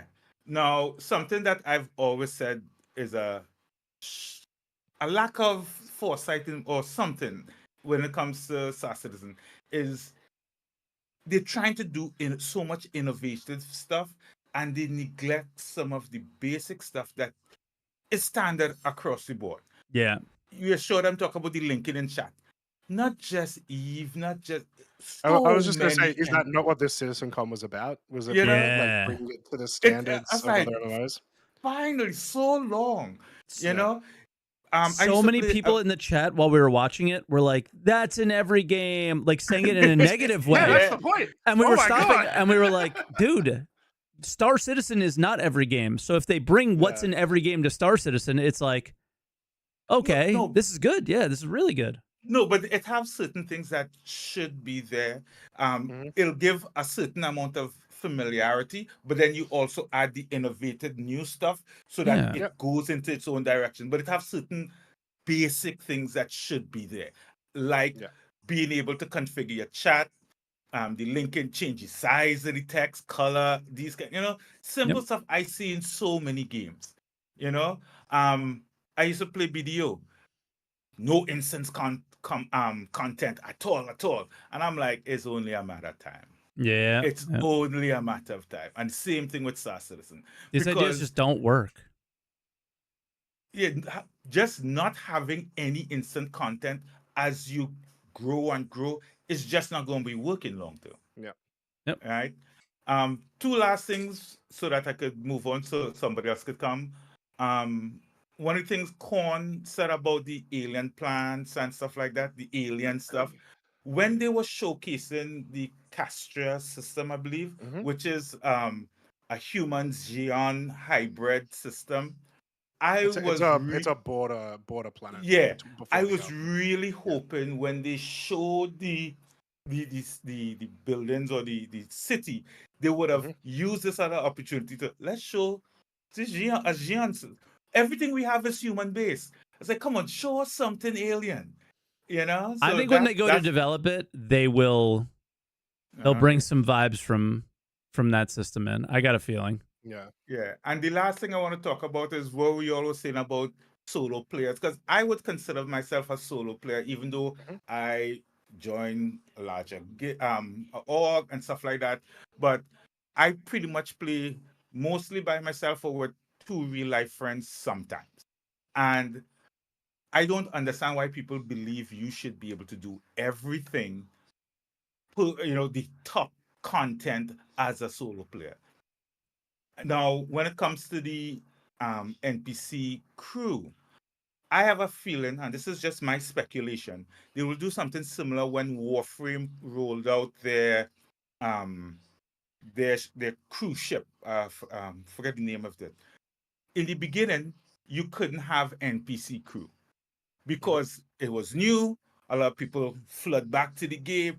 So people are playing. So let you get players onto your ship. And then as things start to die down, boom, they implement the NPC crew. So now, hey, I am not struggling to find crew for my ship because things have started to die down. And I have a feeling the NPC crew will come in not at 1.0, but 1 point something, so that after things start to die down a little bit. That's just my belief. And that's it. Thank you and Croncy for the time, and you all have a good day. You too, Jedi. Be good. And we'll talk to you soon. We know we will. All right, bye now. All right, our next and final caller for all the people in the queue. I hope you understand. Croncy's sick. It's been long. I actually, with the new setup, I do not have the ability to see how long the calls are. I don't have the ability to see how long the podcast is. It's not in this tool at all. So I have no idea how long we've been going. So it's a little harder to keep track of the... Hours. Seriously. Yeah, almost 3 hours. Yikes. Okay. Hey, it's the Citizencon episode. What do you expect? True. It's going to be long. All right, White Fox. White Fox. Don't make us go Hey, into 4 guys. hours. Howdy. I might just do that. I'm sorry. What do in you think advance, about but- Master Mode? Yeah, No, hey guys. So thanks so much for squeezing me in here. of course. Mike, you said to someone else in the past that this isn't necessary, but I feel obliged to say that English is actually my second language, so I'll probably stumble over a word here or there. So if I sound unnatural, that's probably why. Literally sounds way better at English than I am, but okay. No It's ways. not that hard of a Yeah. task, to be fair. It's true. And, New Jersey. Then secondly, guys, like while it doesn't pay my bills, I am actually an indie game designer. I've been Nice. designing a casual tower defense game with heroes and crafting and stuff for the past year. It is released on Google Play Store. I won't give it a shout out here, don't worry. There's a lot of features and stuff coming in December, so maybe I'll come back and then I'll punt it here if you guys will let me. I don't care about you um, shouting stuff out like that. No, but I'll give it a while though. Still, 'cause, Okay. It's like not on iOS yet and stuff like that. Hey, so we wanna hasn't stopped give it some Star time to cook. Citizen. Yeah, Yeah, true. Like I should just keep promising new features. true. But yeah, so I've been thinking about game design and designing games on paper for the past like 12 years. So I really have given a lot of this stuff thought. I've been following Star Citizen since at least 2013. So this kind of leads me to my first point. I've got some notes here quickly so I don't misrepresent him. But Rich Tyrus said something about circular game design in his presentation on crafting. And like, since game design isn't really like a science, you can't fault him on what he said exactly, but it did raise a sort of canary in the coal mine red flag for me, because the way he describes circular game design isn't what I think of at all when I think of circular game design. So he describes it like, I have a prospector, but I want a Hornet, so I mine for credits to buy a fighter, so I can get rep with a mercenary guild, so that then I can buy the blueprint for the Hornet, which I now need to craft, so I go back to my prospector to mine, but this time I'm not mining for credits, I'm mining for crafting materials for the Hornet. And then he says, as you can see, the loop is now complete. But that doesn't feel like a circular gameplay loop because it only can really happen twice. What he's basically saying is that you do activity A with purpose A, and then you do activity A again, but this time with purpose B. Now the gameplay loop is complete. That doesn't make a lot of sense. I mean, in WoW, you can mine ore to craft weapons, or you can also mine ore to sell to players. That alone doesn't make a circular gameplay loop. A circular loop is more like... I was just sorry. Yeah, go ahead. I was just going to say, would the circular loop not be, and then my Hornet exploded? Now I need to go do it You've got again. it exactly like nail on the head. Nail on the head. A circular loop is more like you mine for ore, refine it into ingots, craft them into crafting components like bolts, plates, whatever, craft those into a ship, and then again, the crucial part that Croncy just touched on, the ship crashes, gets shot down, gets completely worn out over time, flying through like atmospheres and asteroid rings and stuff without keep maintenance. doing it. Yes, now you need to go back to that original gameplay loop, right? Because there's an economy sink. So, like, in getting this wrong, it's like kind of, well, not wrong, but you know what I mean? Like, it's a bit semantic, but it's not the end of the world. But it just kind of raised a little bit of a flag for me where my instinct went, wait a minute, that's not circular. And Star Citizen's biggest flaw right now in terms of gameplay, as you guys well know, is the fact that there isn't enough of an economy sink. You cannot have a circular loop if you don't have an economy sink. Because if you go back to his presentation, you mine ore to craft into a ship, as he says. Now what? Like, what's part 3 of the loop, right? Yeah. It ends there. Because again, there's no sink in the economy. So it just kind of made me feel like, are you saying these things because you fundamentally understand Star Citizen's gameplay problems, or just because you know from watching Mike's videos that this is what we want to hear? It's I mean- definitely got nothing to do with me. Like, at Don't least you I've know, got they a plan, only I make guess. games for what Mike wants. Yeah, exactly. Like, I was starting to doubt that they had a plan at all for Star Citizen this year. So at least they've shown us the Citizencon that they do have a plan for the game. And they did bring up very briefly that loss has to matter at Citizencon. Yeah. But I just hope, I guess, that they understand how important that loss has to be, because It's so Yeah, it's not hard, the and then they world go is in and they're just like, "Yo, but by the way, you can warranty literally if a piece of dust on your ship is going to come back," and you're just like, yeah, "Uh-huh." And then on top of that, it's like, "All right, well, if my gameplay loop is crafting weapons, well, the people buy my weapons, and now they're under warranty, and now they're duping my weapons." yeah, dude, exactly. It's like, I don't know, I'm kind of testing the idea still, but they didn't really talk about the economy at all. And with players printing ships and, like you say now, crafting weapons and stuff, like, with the current and past economy, I don't know, man. I'm just not inspired with a lot of confidence that they're gonna get. I don't know, like if they get this right, it's gonna be after like 5 years of iteration at this rate. Because yeah, I don't know, man. This is not perfect. It is a damn good start from what we have, but this is not perfect by any means. Yeah. Yep. And then I don't want to keep you guys too long. These issues are going to come up, so yep. Continue. Yeah, sure. So I guess we'll just let them cook, and we hope that they, that they do. But then I just want to give one final thing, because I kind of go against the grain here, and maybe I can give some hopium to people out there. I give CIG insane amounts of shit wherever I can. Like, I feel like they are allergic to honesty sometimes. But with this one thing, I have to sort of stand up for them, and just give my experience on polishing a game. With Squadron's release date being set for 2026, a lot of people were like, kind of bummed out about that. If you Google right now, Squadron, temper your expectations, you will find a post on Reddit that I made from a now deleted Reddit account. I did for real predict this issue. At the end of that post, I call December 2025 as the earliest possible release date for Squadron 42. Now, we made a really, really, really small casual little tower defense game. Polish for us took 4 months. I know it's 3 years, but for the size of Squadron 42, I mean, we're talking... It's understandable, like, yeah. Yeah, like with Star Citizen in the mix, it's hard to quantify the cost of Squadron 42, really, but like we are talking about a $500 million project here. Like that is crazy. 3 years to polish that it's really not that crazy. So I just want to give to people who feel like, sort of let down. Obviously now, if they come back in 2026 and they go, hey guys, about that, answer the call 2028, then that sort of devalues it anyway. But if they do hit the 2026 release date, like I don't think anybody should feel too bad about that. No, I'm really surprised by how many people thought it would be 2025 after this year. Well, dude, people thought it would be 2024. No, that's true. Yeah, those people are crazy. But they implied very much that it was like right around the corner at 2023 Citizencon, and that's why people are feeling 2025. Fair.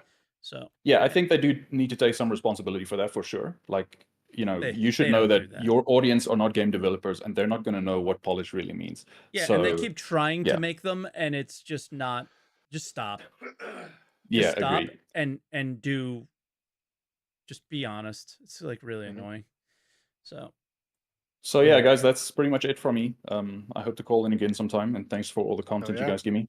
All right, bro. I will leave you with a final crazy thought, though. Blueprints should be consumable. Cheers. I would be okay with that. I would not be against that whatsoever. It just depends on how easy they are to get and blah blah blah blah. I'm down for that idea. All right, White Fox, be good. Cool. Cheers, guys. Yeah, cheers, White Fox. Yeah, I would be totally fine with that personally, but yeah, I mean, you talked before about blueprint copies. That's essentially what that is to start off with, right? So yeah, exactly. So a 3-hour podcast, Croncy, and you're sick. Hey, I slept for maybe 20 hours because I knew the podcast was coming up, and I was like, let's settle this. And it's just about time I could go back to sleep again because oh god, I am dying here. Perfect. Yeah, I'm struggling. Like this whole week was such a crazy week. And like I have not recovered from Citizencon yet at all. It's been hard, especially like dude, I lost my computer on Monday, the week of Citizencon. And the everyone was telling me that at Citizencon. I'm like, what the hell did he do? My CPU died. But the CPU is the least likely thing to die in a computer. So trying to figure out what was wrong, it was insane. So like, and just trying to come up with it is brutal. Now I know I need to organize my backups a little bit better. I almost got right into streaming, but I was missing just a few things. So it's all good. But let's let Croncy go to sleep, guys, and we'll say goodbye to everybody. But a lot better of a Citizencon than I thought it would be. I'm glad to hear it. Yeah, and I hope everyone else at least enjoyed the last week or so. Yeah, for sure. Yesterday, the 8 hours yesterday. I think it's going to be a tough year though coming up. Yeah, because it's not going to. We're not going to have what we saw at Citizencon, right? We're not going to be looking towards that. So anyway, thank you all, and don't forget to answer the call. After work.